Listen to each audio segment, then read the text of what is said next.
යේසුස් වහන්සේගේ නාමයෙන් ආසිරි අදත් අපි තවත් බයිබල් පාඩමකට පැමිණ සිටින්නේ ශිෂ්‍යයන් කීප දෙනෙක් ඉන්නවා කැමරාවෙන් පිටිපස්සෙත් පාස්ටර්ස්ලා ඒ වගේම ස්ටුඩන්ට්ලා ඒ කියන්නේ මේ විදියට ලස්සනට ඇඳගෙන ආපු නැති ස්ටුඩන්ට් එහෙම පිටිපස්සේ අපි දාලා තියෙනවා ඒත් එක්ක අපිත් එක්ක ඔබ බොහෝ අය සම්බන්ධ වෙනවා සම්බන්ධ වෙන අය අතර ඉන්නවා අපේ YouTube බයිබල් ශිෂ්‍ය ශිෂ්‍යාවන් ඊට අමතරව සාමාන්‍ය අය බලනවා ඇදහිලිවන්තයින් බලනවා දේවදාසයින් බලනවා බයිබල් විශාරදවරු බලනවා ඔබ සියලුම දෙනාව ආදරයෙන් අපි යේසුස් වහන්සේගේ නාමයෙන් පිළිගන්නවා හොඳයි අද අපි ඉගෙන ගන්න යන පාඩම පේත්‍රුස්ගේ නැන්දම්මා පේත්‍රුස්ගේ නැන්දම්මා ගැන අපි ඉගෙන ගන්න යනවා යේසුස් වහන්සේ පේත්‍රුස්ගේ නැන්දම්මට සුවය දුන්නා මොකද එයා උණ රෝගයකින් පෙළී හිටියා ඒ කාලේ තිබුණු කොරෝනා එකක් වෙන්න ඕනේ කොහොම හරි යේසුස් වහන්සේ එයාට සුවය දුන්නා. ඉතින් මේ සිද්ධිය පිළිබඳව අපි බයිබල් ශිෂ්‍යයන් හැටියට සාමාන්‍ය අදහිලිවන්තයින් හැටියට නෙවෙයි එතනින් තව පොඩ්ඩක් ඉහළට ගිහින් තව පොඩ්ඩක් ගැඹුරට ගොස් මේ පාඩම ඉගෙන ගන්න යනවා. මොකද මේ කතාව බයිබලයේ අන්තර්ගත වෙන්න හේතු තියනවද? තියනවා නම් ඒ හේතු මොනවද? ඒවයින් දෙවියන් වහන්සේ අපිට මොන හරි උගන්වන්න හදනවද? එහෙම නැත්නම් නිකන් අර යේසුස් වහන්සේ බොහෝ අයට සුවය දුන්නා වගේ අර ගෑනු කෙනෙක් හිටියා එයාටත් සුවය දුන්නා බලන් ගියාම එයා පේත්‍රුස්ගේ නැන්දම්මා. එහෙම නිකන් අර කියන්න ඕනාවට කියනවද කියලා අපි බලන්න යනවා. ඉතින් දැන් මේක යේසුස් වහන්සේගේ සේවයේ කොයි කාලෙද සිදු වුනේ කියන එක අපි පොඩ්ඩක් බලා ගන්න ඕනේ. මුල් කාලේ. මොකද යේසුස් වහන්සේ අවුරුදු 3මාරක් සේවය කරානේ. එතකොට මුල් කාලේ උන්වහන්සේ දේශනා කරපු හාස්කම් ප්‍රාතිහාර ගිය ස්ථාන තියෙනවා. ඒ වගේම මැද හරිය වෙනකොට උන්වහන්සේ කරපු දේශනා ගිය ස්ථාන මේ කරපු හාස්කම් තියෙනවා. අවසානයේදී උන්වහන්සේ කරපුවා විශේෂයෙන්ම යේසුස් වහන්සේ කුරුසිපත් වෙන්න සතියකට කලින් ජෙරුසලේමට ඇවිත් උන්වහන්සේ උගන්වපු දේවල් කරපු දේවල් තියෙනවා. දැන් ඔබට අහන්න පුළුවන් ඉතින් ඒක ඇත්තට ඒක එහෙම වෙනසක් තියනවද ඒක එහෙම වටිනවද කියලා අපේ ඉස්කෝලේ වෙනම පාඩමක් තියෙනවා Life of Christ කියලා යේසුස් වහන්සේගේ ජීවිත කතාව කියලා. ඒ පාඩමේදී අපි උගන්වනවා ඒ යේසුස් වහන්සේගේ ඒ අවුරුදු 3මාර තුල උන්වහන්සේ විවිධ කාලවල අපි කියමුකෝ පළවෙනි අවුරුද්ද, ඊගාවට දෙවෙනි අවුරුද්ද, ඊගාවට තුන්වෙනි අවුරුද්ද. ඒ වගේම කුරුසිපත් වෙන්න ඔන්න මෙන්න තිබියදී උන්වහන්සේ කරපු දේවල්, කියපු දේවල්, ගිය තැන් ඒවා ඇයි උන්වහන්සේ ඒ වගේ තෝරගත්තේ? උන්වහන්සේ ඇයි එහෙම දේවල් කිව්වේ? කියන ඒවා වටිනවා, බලපානවා. දැන් බලන්න ඔයගොල්ලෝ අවුරුදු 4ක් මෙහි ඇවිල්ලා ඉගෙන ගන්නවා. හැම පාඩමක්ම අපි පළවෙනි අවුරුද්ද උගන්වන්නේ. ෆස්ට් ඉයර් ක්ලාසස් වෙනයි. සෙකන්ඩ් ඉයර් ක්ලාසස් වෙනයි. තර්ඩ් ඉයර් ක්ලාසස් වෙනයි. ෆෝර්ත් ඉයර් ක්ලාසස් වෙනයි. එතකොට දැන් ෆෝර්ත් ඉයර් එකේ අවසාන අවුරුද්දේ උගන්වන්න යන දේවල් පළවෙනි අවුරුද්දේ උගන්වපු දේවල් එක්ක සංසන්දනය කරලා බලපුවාම විශාල වෙනසක් තියෙනවා. ඒ පාඩම් වල පරමාර්ථ තියෙනවා. ඉතින් ඒ ඉගෙන ගන්න අයගේ වර්ධනය, දැනුමේ වර්ධනය, හැසිරීමේ පරිණතය ඒ වගේ දේවල් අපි සැලකිල්ලට ගන්න ඕනේ. ඒ නිසා ඔය දේවල් අපි Life of Christ පාඩමේ ඉගෙන ගන්නවා. ඉතින් ඒකට අපි ගැඹුරට ගොඩක් යන්න ඕනේ. මොකද අද අපි ගොඩක් ඉගෙන ගන්න තියෙනවා.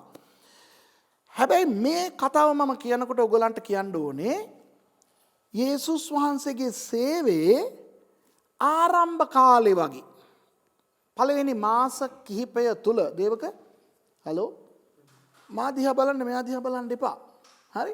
මොකද අරගොල්ලෝ දන්නේ නැහැ නේ ඔයා කොයි දිහාද බලන්නේ කියලා. මා දිහා බලන්න. ඔයා පළවෙනි අවුරුද්දේ ස්ටුඩන්ට් කෙනෙක්. ඉතින් එයා හිතනවා මේ ඔක්කොම අපි ඉගෙන ගන්න ඕනේද කියලා. ඔව්. ඉගෙන ගන්න ඕනේ. ඉතින් යේසුස් වහන්සේගේ සේවයේ ආරම්භ කාලේ උන්වහන්සේ කරපු හාස්කමක් තමයි මේක. ඉතින් මේ හාස්කම සුභාරංචි පොත් 4න් පොත් 3කම සඳහන් වෙනවා. මතෙව් පොතේ, මාක් පොතේ, ලූක් පොතේ.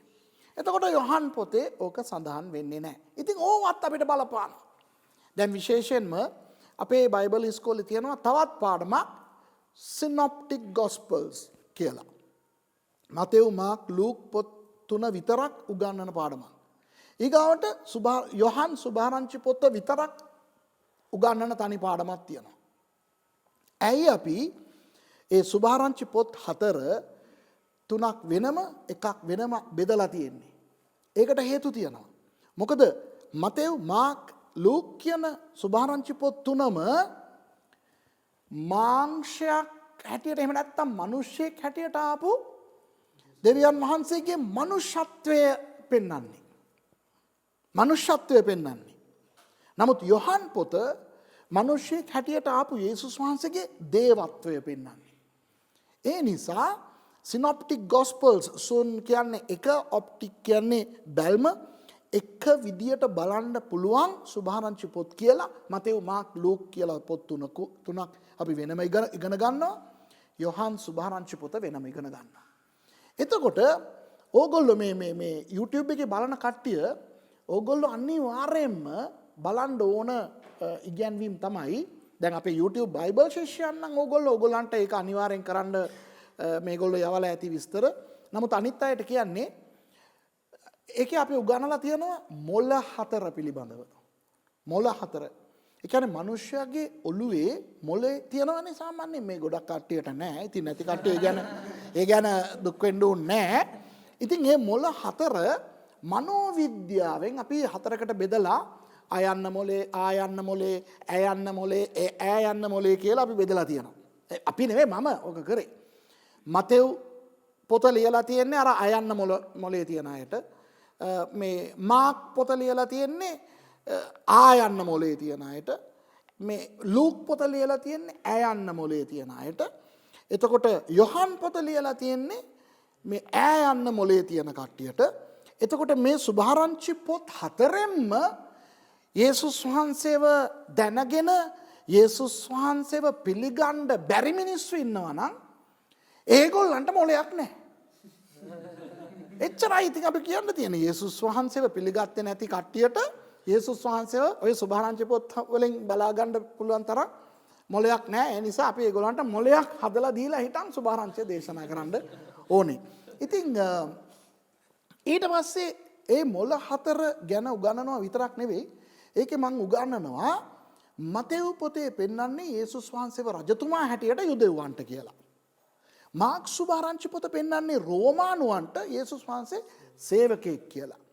ලූක් සුභාරංචි පොත ග්‍රීකයන්ට පෙන්වන්නේ යේසුස් වහන්සේ සැබෑ මිනිසෙක් කියලා. යොහන් පොත නැවතත් මතෙව් වගේ යුදෙව්වන්ට කතා කරන්නේ හැබැයි යේසුස් වහන්සේව දෙවියන් වහන්සේ කියලා. එතකොට ඒ දේ පිළිබඳව දැන් මම විග්‍රහ කරන්න ඕනේ නැහැ. ඒක අපි උගන්වලා තියෙන නිසා. ඉතින් සමහර අලුත් අය ඔයගලන්ට ඒක දන්නේ නැත්නම් හිතන්නේ ඔයා දන්නේ නැහැ නේ ඒක තාම. බැලුවේ නැහනේ. ඔයා බැලුවද ඒක? බැලුවා. හරි කමක් නැහැ. මේක බලන කට්ටිය ඔයගොල්ලෝ කවුරු හරි ඒක බලලා නැත්තම් පස්සේ බලන්න මේක අපි කියලා දෙනකොට මේක තේරෙයි. පස්සේ ඒක බලන්න හැබැයි බලන්න. මොකද ඒක බැලුවා නම් තමයි අපිට දන්නේ ඇයි සුභාරංචි පොත් 4කින් එකම කතාව කියන්නේ. ඉතින් සමහර කතා සමහර සුභාරංචි පොත්වල නැහැ. සමහර ඒවා මතෙව් වල තියෙනවා අනිත් තුනේ නැහැ. සමහර ඒවා යොහන් පොතේ තියෙනවා අනිත් ඒවා නැහැ. අනික සමහර තැන්වල මතෙව් පොතේ මාත් පොතේ තියෙන කතාව අතන කියන එකයි මෙතන කියන එකයි පොඩ්ඩක් වෙනස් වෙනවා. එක සුභාරංචි පොතක කියනවා යේසුස් වහන්සේ ලේගියෝන් කියන යක්ෂ ආත්ම මේ තිබුණු දෙන්නෙකුට සුව කරා කියලා අනිත් එකේ කියනවා එක්කෙනෙක් කියලා. ඒතකොට එක්කෙනෙක්ද දෙන්නෙක්ද එකම කතාව. ඉතින් ඒවට හේතු අපි ওই පාඩමෙන් ওই දේශනාවෙන් ওই ඉගැන්වීමෙන් ඔයගලන්ට බලා ගන්න පුළුවන්. එහෙම හරි විදියට අපි බලාගත්තේ නැති වුණාම තමයි අපි කියන්නේ මේ බයිබලයේ එකට එක පටහැනි දේවල් සඳහන් වෙනවා. බයිබලයේ බොරු ඕයි එක තැනක මෙහෙම කියනවා තවත් තැනක මෙහෙම කියනවා කියලා. තේරෙනවද? මම දකින්නේ බයිබලයේ කිසිම දෙයක් එකිනෙකට පටහැනි නැහැ.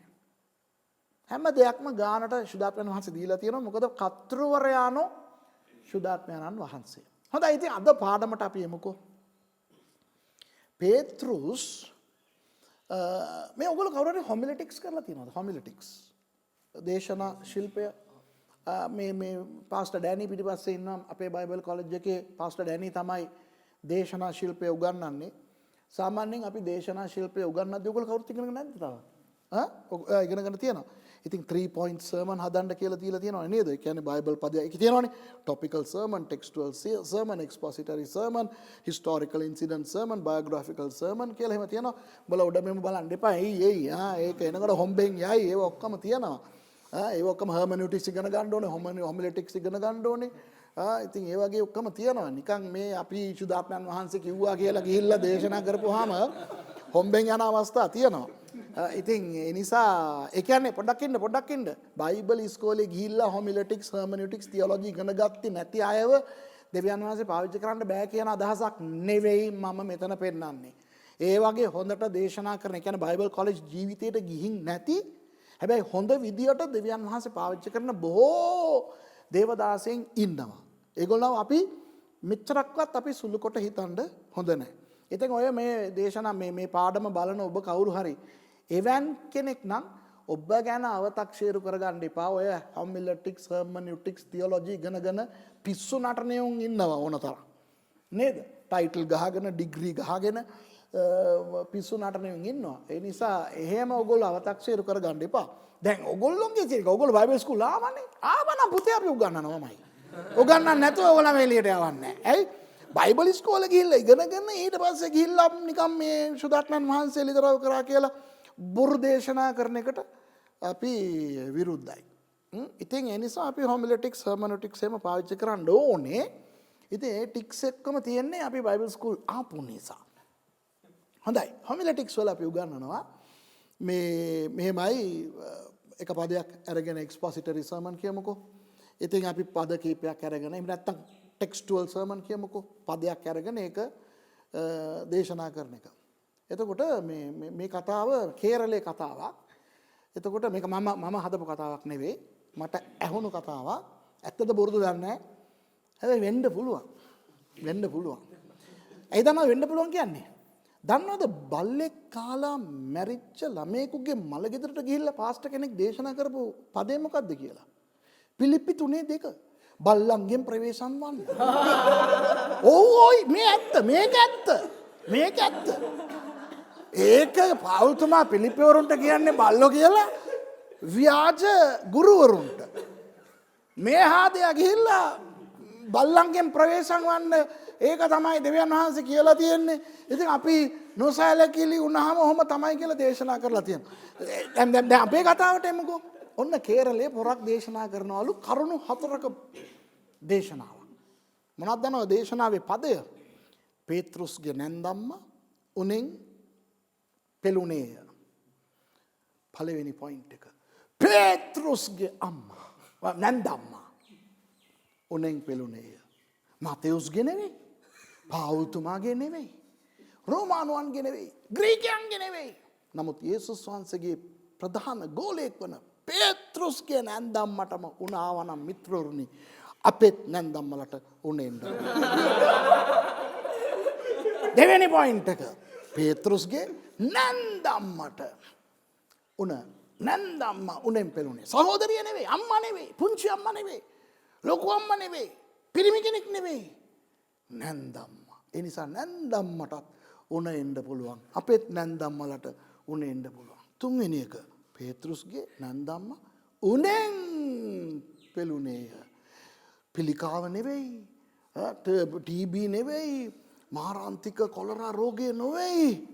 උණ සාමාන්‍ය උණ පවා දේවදාසයින්ට එන්න පුළුවන්. දේවදාසයින්ගේ නැන්දම්මලට එන්න පුළුවන්. හතරවෙනි කාරණාව. පේත්‍රුස්ගේ නැන්දම්මා උනේ පෙළුණේය. ඇයට ඇවිදින්න බෑ උණ. ඇයට ගෙදර වැඩ කරන්න බෑ උණ. ඇයට දේශනා අහන්න බෑ උණ. ඒ වගේ තත්ත්වෙන් අද බොහෝ අය පෙළෙනවා. ඒත් යේසුස් වහන්සේ අයට සුවය දෙනවා. හල්ලේලුයා.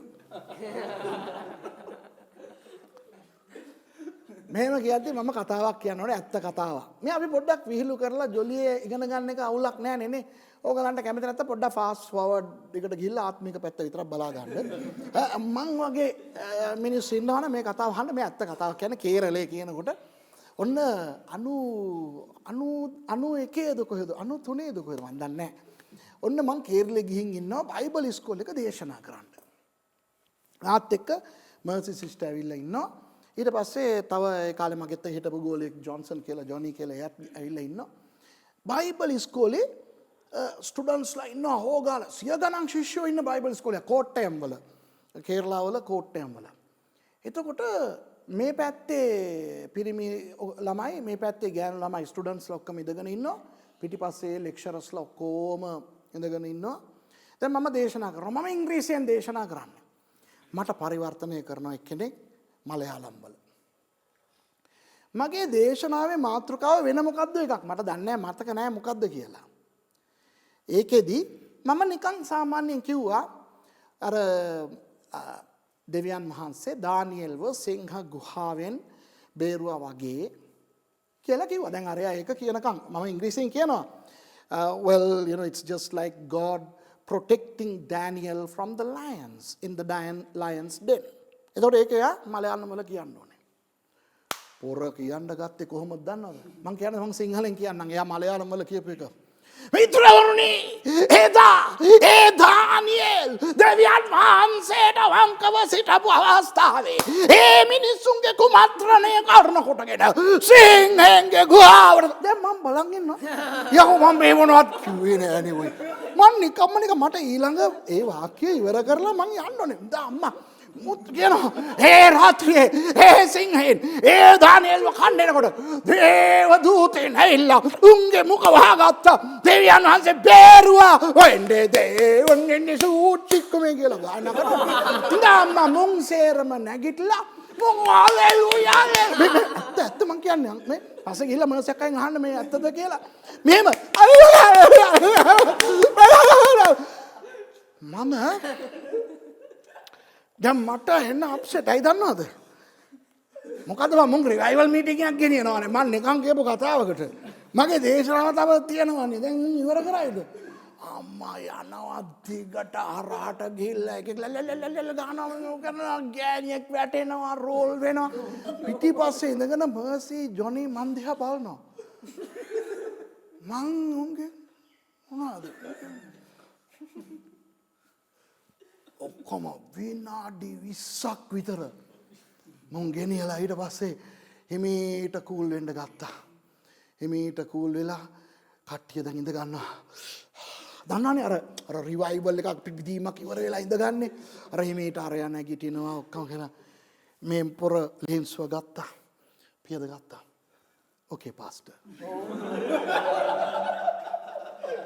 මට දේශනාවත් අමතක වුණා මේ ප්‍රාණී ශරීරයේ තැන් මාරු කරා. ඒ අවස්ථාවට පස්සේ අද වෙනකම් මං කේරළේ පැත්තටවත් ගියේ නෑ. ඉතින් මේක ඇත්ත කතාව. දැන් අපි පේතෘස්ගේ නැන්දම්ම ගැන කතා කරමු. දැන් ඇයි පේතෘස්ගේ නැන්දම්මට සුවය දීපු කතාව මතෙව් මාක් ලූක් කියන සුභාරංචි පොත් තුනේම තියෙන්නේ. චූටි පණිවිඩයක් දීලා තියෙන්නේ. ඒ කතාව කොහොමද දන්නවද? මේ සිනගෝගයෙන් යේසුස් වහන්සේ එළියට එනවලු. පේතෘස්ලාගේ ගෙදර ගාව ඉඳන් සිනගෝගේ මේ නිකන් ඒ කියන්නේ මෙතන ඉඳන් අර අතන වගේ. එළියට එනවා.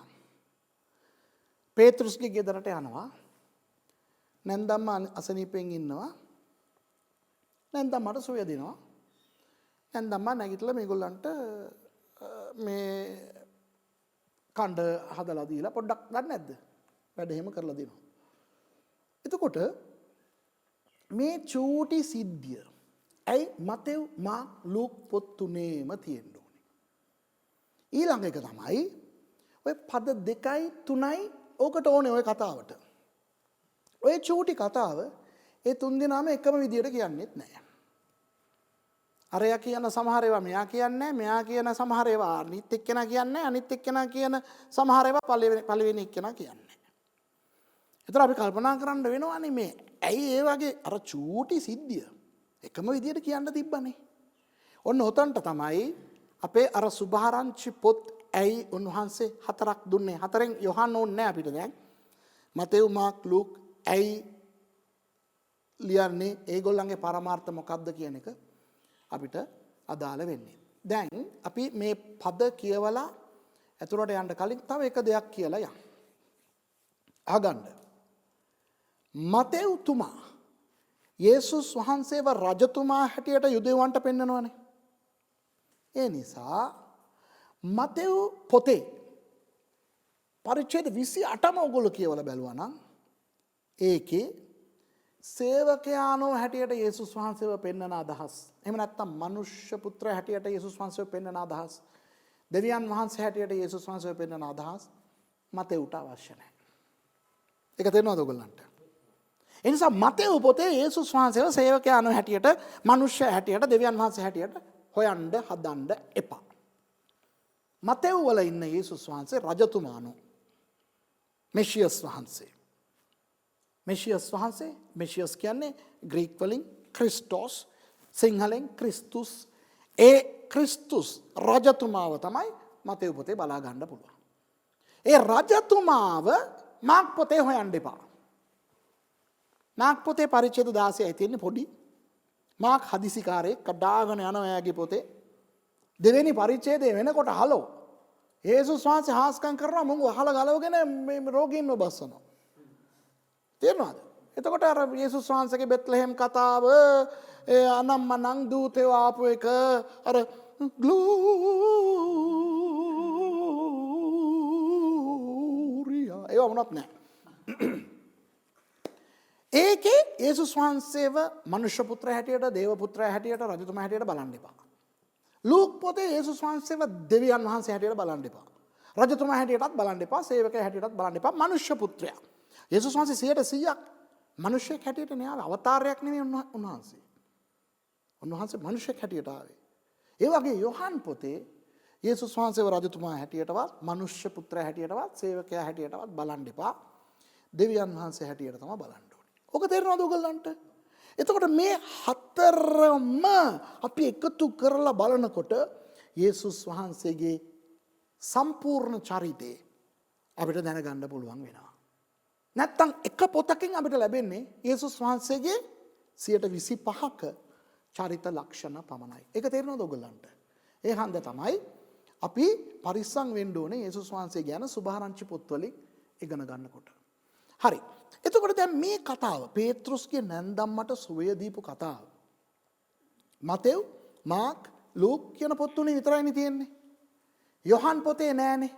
එහෙමනම් පේත්‍රුස්ගේ නැන්දම්මට සුවය දුන්නේ දෙවියන් වහන්සේ හැටියට නෙවෙයි යේසුස් වහන්සේ. දැන් මාව ගත්තොත් මම කියන පුද්ගලයා ඕගොල්ලෝ එක්ක වොලිබෝල් ගහනකොට මම පාස්ටර් කෙනෙක් හැටියට නෙවෙයි වොලිබෝල් ගහන්නේ.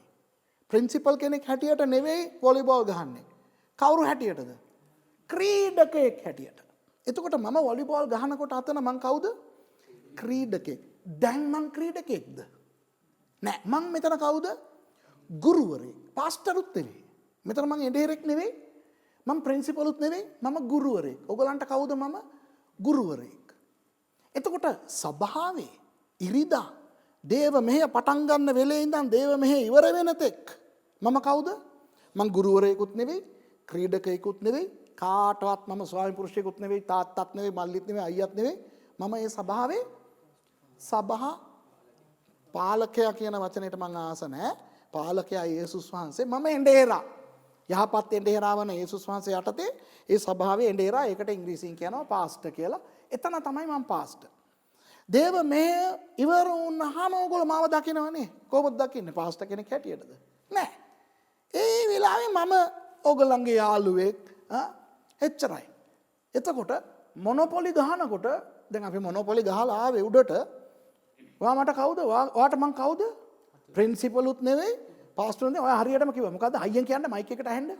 හතුරු. මම මෙයාට ප්‍රේම කරනවා. ඒ දන්නවද? හතුරකට ප්‍රේම කරන්න කියලා. අර ඉන්නේ කැමරාව පිටිපස්සේ පාස්ටර් මහේෂ් ඉන්නවා. එයා තමයි දින්නේ.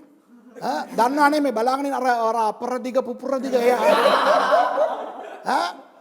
අපරදිග පුපුරදිග හතුරු දිග. අද දින්නේ එයා. මේ ඉන්නේ අනිත් හතුරා. ඉතින් මම සතුරන්ට ප්‍රේම කරනවා. ඕගොල්ලොත් මාව ප්‍රේම කරන්න. ඉතින් මම කියන්නේ යේසුස් වහන්සේ ඒ එකම යේසුස් වහන්සේ උන්වහන්සේ පේත්‍රුස්ගේ නැන්දම්මට සුවය දෙනකොට දෙවියන් වහන්සේ හැටියට දුන්නේ නැහැ. යොහන් පොතේ තියෙන හාස්කම් තියෙනවනේ 7ක්. ඒ හාස්කම් 7 පමණයි උන්වහන්සේ දෙවියන් වහන්සේ හැටියට කරේ. අනිත් හාස්කම් ටික උන්වහන්සේ කරේ මාක් පොතේ දකින හාස්කම් සේවකයා හැටියට විතරයි කරේ. ලූක් පොතේ උන්වහන්සේ කරපු හාස්කම් මනුෂ්‍ය පුත්‍රයා හැටියට විතරයි කරේ. මතෙව් පොතේ කරපු හාස්කම් උන්වහන්සේ මෙෂියස් වහන්සේ හැටියට රජතුමා හැටියට විතරයි කරේ. එතකොට ඔයගොල්ලෝ එක හාස්කමක් මතෙව් පොතේ මාක් පොතේ දැක්කනම් ඒ හාස්කම රජතුමා හැටියටත් සේවකයා හැටියටත් කරලා තියෙනවා. එතකොට මතෙව් කියන එකයි මාක් කියන එකයි සංසන්දනය කරලා බලලා තෝරලා බේරලා ගන්න ඕනේ උන්වහන්සේ කොහොමද අරක කිව්වේ මේක කිව්වේ අරක කරේ මේක කරේ කියලා. ඒක ඇත්තට ලස්සනයි. සුභාරංචි පොත් 4 අපි කියවනකොට මේ දැනුම ඇතුව අපි ඉගෙන ගත්තා නම් මාර ලස්සනයි. එතකොට බයිබලේ අපිට වහව් මීට කලින් අපි නොදැකපු දේවල් අපි දකිනවානේ කියලා අපි බලන්න යනවා. අන්න ඒ වගේ දෙයක් තමයි අද වෙන්නත් යන්නේ. ඕගොල්ලෝ කොහොමද දන්නේ මම නම් මාර චූන් එකේ ඉන්නේ. ඇයි දන්නවද? සත්‍යතාවයක් උගන්වනකොට මමත් අලුත් දේවල් ඉගෙන ගන්නවා. අනික ඒකෙන් ශුද්ධාත්මයන් වහන්සේ අපිට කතා කරනවා. මොනවද සුරේෂ් නෙවෙයි මෙතන ඇත්තටම උගන්වන්නේ කවුද?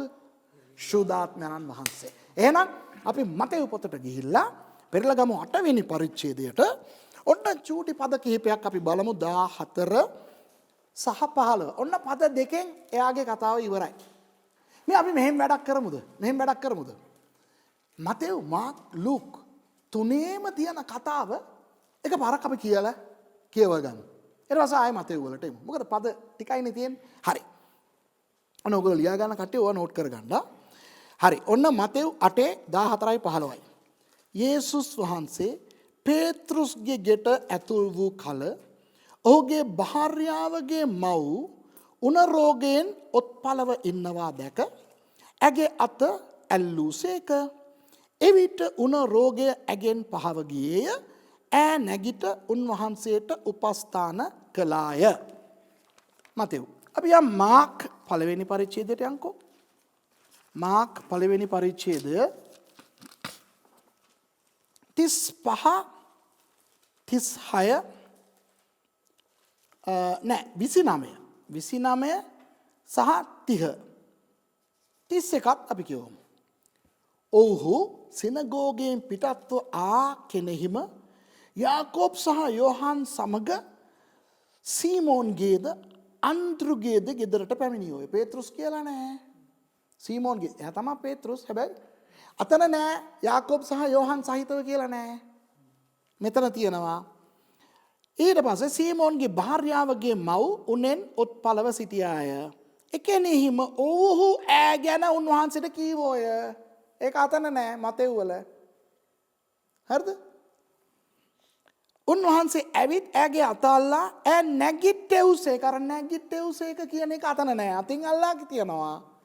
නැගිට්ටෙව්සේක කියන එක අතන නෑ. එවිට උණ රෝගය ඈ කෙරෙන් පහව ගියේ ඈ ඔවුන්ට උපස්ථාන කළාය. හරි. දැන් යන් ලූක්. ලූක් 4 වෙනි පරිච්ඡේදයට යන්. 38 39. උන්වහන්සේ සිනගෝගයෙන් නැගිට ගොස් සීමෝන්ගේ ගෙදරට ඇතුල් වූසේක. සීමෝන්ගේ සහ අන්ද්‍රයාස්ගේ නෙවෙයි. මාක් පොතේ එහෙමනේ කියලා තියෙන්නේ. මතෙව් පොතේ පේත්‍රුස්නේ. මෙතන නිකන් සීමෝන්ගේ. සීමෝන්ගේ භාර්යාවගේ මව්ට බලවත් උණු රෝගයක් වැළඳී තිබුණේය. come on. බලවත් කැල්ල අර දෙන්න කිව්වේ නෑ. හරිද? මතෙව් මාක් දෙන්න කියනවා උණ කියලා. නමුත් බලවත් උණ කියලා කියන්නේ ලූක්තුමා විතරයි. ඔහු ඈ උදෙසා උන්වහන්සේට කන්න ලව් කළෝය.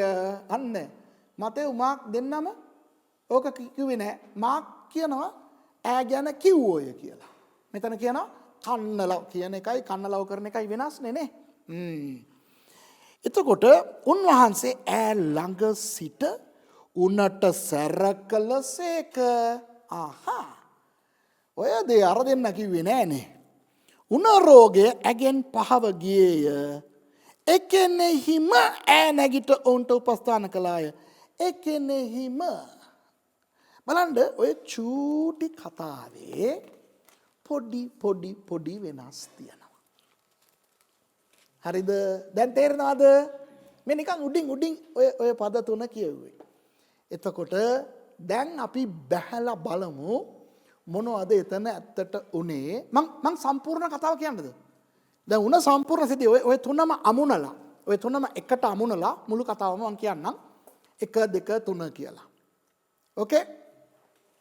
1 උන්වහන්සේ සිනගෝගෙන් පිටට එනවාය. 2 අඩු තරමින් ගෝලයෝ 4 දෙනෙක්වත් උන්වහන්සේත් එක්ක ඉන්න ඕතන. කවුද? යාකෝබ්, යොහාන්, පේතෘස් සහ අන්ද්‍රේයස්.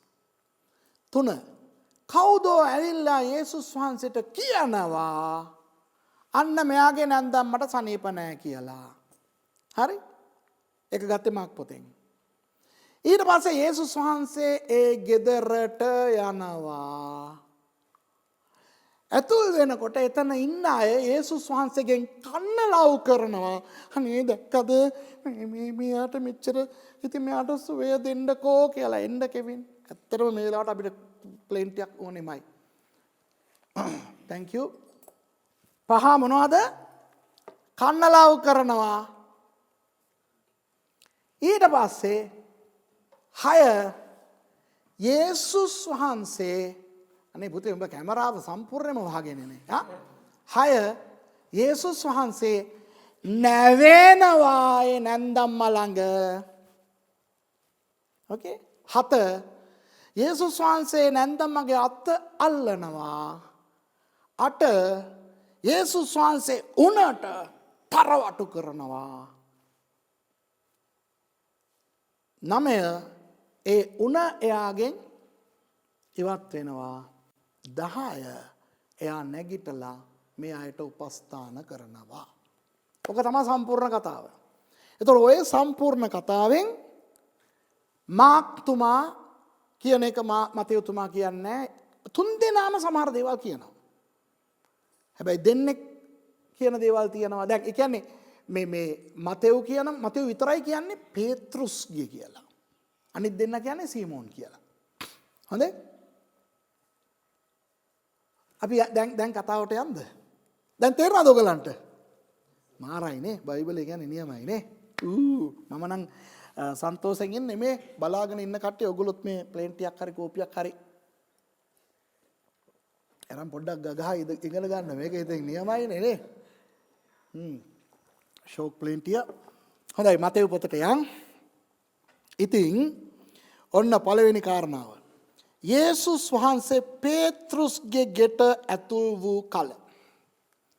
ඇයි මතෙව් විතරක් පේතෘස් කියලා කියන්නේ සීමෝන් කියලා කියන්නේ නැතුව.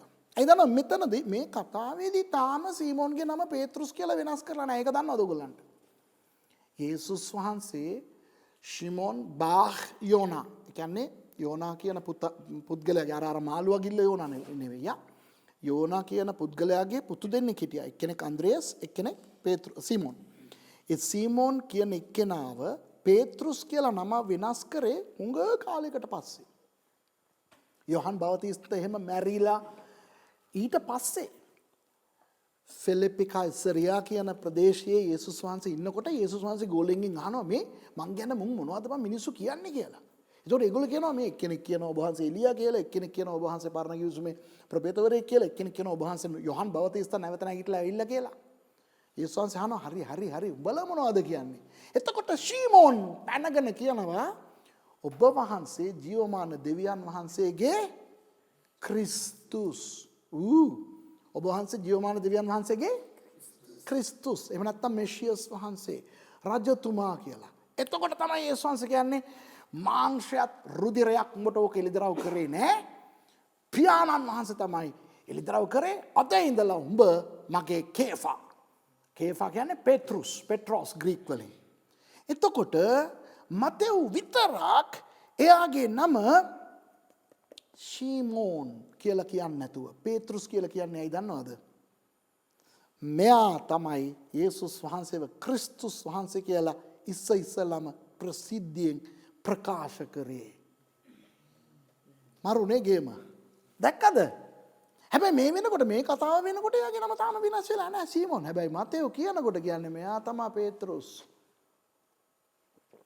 එතකොට ශීමෝන් කියන හාදයාගේ නම පේතෘස් හැටියට කියන්නම මෙයාට ඕන වෙලා තියෙන යේසුස් වහන්සේගේ ක්‍රිස්තුස්කම රජකම පෙන්වන්න. හරි. පේතෘස්ගේ ගෙට ඇතුල් වූ කල ඔහුගේ භාර්යාවගේ මව් උණ රෝගයෙන් ඔත්පලව ඉන්නවා දැක. එතකොට මෙයා කියන්නේ මතෙව් කියන්නේ අර මිනිස්සු ඇවිල්ලා මෙයාට එයා ගැන කියපු කතාව මෙයා කියන්නේ. කන්න ලව් කරපු ටික මෙයා කියන්නේ. ඇයි දන්නවද? ඇයි කියන්න තමන්? මේ මතේ සුභාරංචි පොතේ යේසුස් වහන්සේ කවුද? රජතුමා. රජතුමාට ගිහිල්ලා ඕනම රටක රජ කෙනෙකුට ගිහිල්ලා අහවල් ගෙදරට පොඩ්ඩක් එන්න පුළුවන්ද කියලා කවුරු හරි කියන්න පුළුවන්ද? මිනිස්සු ඒගොල්ලෝ සනීපෙන් ඉන්නවද සනීප නැතුව ඉන්නවද ඇඳෙන් බහින්න බැරුව ඉන්නවද? ඒගොල්ලෝ යන්න ඕනේ රජතුමා ගාවට. එයාට යන්න බැරි නම් එයාව සයන පිටින් උස්සගෙන හරි යන්න ඕනේ. රජතුමාට ගිහිල්ලා කවුරුත් කියන්න බෑ රජතුමනේ මේ අර හන්දිය ගියක් තියෙනවා එතන පොඩ්ඩක් මේ පොඩි වැඩක් තියෙනවා ඇවිත් බලන්න පුළුවන්ද? ඒ සෙල්ලම් රජතුමාත් එක්ක බෑ දෙයියා. හරිද බං කියන එක? ඒකයි ඒක උනත් ඒක මෙයා මේක ලිව්වේ නැත්තේ. ඇයි මෙතන යේසුස් වහන්සේට ඇයි මිනිස්සු කිව්වේ කියන එක මාක් පොතේ බලමු. ඇයි කන්නලව් කරේ කියන එක ලුක් පොතේ බලමු. හැබැයි ඒ දේ මෙයා කියන්නේ නැත්තේ යේසුස් වහන්සේ රජතුමා හැටියට උන්වහන්සේ ගෙට ඇතුල් වෙනවා. තේරුණාද ඔයගලන්ට? ඊට පස්සේ එයාම දකිනවා. යේසුස් වහන්සේ දකිනවා. ඒතකොට රජතුමාගේ ඉරියව් පොඩ්ඩක් කල්පනා කරන්න. මෙහෙම ඇතුළට ගිහිල්ලා සනීප නෑ යෝ.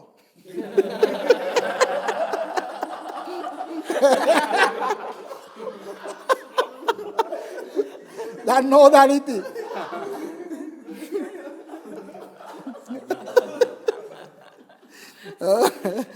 ඉතින් දැක ඇගේ අත ඇල්ලූසේක. යේසුස් වහන්සේම ඇගේ අත අල්ලනවා. එවිට උණ රෝගය ඈගෙන් පහව ගියේය. ඒ කියන්නේ උණ රෝගයට යේසුස් වහන්සේ කතා කරපු එක මෙයා ලියන්නේ නැහැ. ඒක ලියන්නේ අරයා. කවුද? ලූක්. එතකොට මෙයාට ඕනේ කියන්නේ යේසුස් වහන්සේට කවුරුත් ඇවිල්ලා ඕක කියන්නත් ඕනේ නැහැ. කන්නලව් කරන්නත් ඕනේ නැහැ. උන්වහන්සේම අවශ්‍ය තැනට එනවා. උන්වහන්සේ දකිනවා. උන්වහන්සේ අත ඇල්ලුවා නම් පුතේ එතන රෝගයකට ඉන්න බෑ. රෝගී යනවා. හැබැයි මෙතන මේ තුන් දෙනාම කියන එක දෙයක් තියෙනවා. ඒක තමයි අර අන්තිම ටික ඈ නැගිට උන්වහන්සේට උපස්ථාන කළාය කියලා. ඒක වෙන මොනවත් නෙවෙයි සේවය කරන එක. යේසුස් වහන්සේගෙන් ඕනෑම යහපතක් ගන්න කෙනෙක්. එයා ගෑනු කෙනෙක් හෝ පිරිමි කෙනෙක් හෝ පොඩි ළමයෙක් හෝ ලොකු කෙනෙක් හෝ වේවා. එයා කළගුණ සලකන්න පුළුවන් එකම ක්‍රමය යේසුස් වහන්සේට සේවය කරන එක. සේවය කරන විවිධ ක්‍රම තියෙනවා. දැන් කෙවින් චූටි කෙවින් ඇවිල්ලා අපිට තේ දීලා ගියානේ ඒකත් සේවයක් තමයි. ඔය කැමරාව පිටිපස්සේ ඉන්නේ ඒකත් සේවයක්. ඕගොල්ලෝ දෙවියන් වහන්සේගේ වචනේ ඉගෙන ගන්න එකත් සේවයක්. මම උගන්වන එකත් සේවයක්. ඔයගොල්ලෝ දැන් බලනවනේ මේකත් සේවයක්. නිකන් නෙවෙයි. ඔයා විශ්වවිද්‍යාලයකට ගිහිල්ලා මොකක් හරි ඉගෙන ගන්නවා නම් ඔයා සේවයක් නෙවෙයි කරන්නේ. ඒක ඔයා ඉගෙන ගන්න. ඊට පස්සේ වැඩ කරලා රස්සා කරලා හම්බ කරන්න.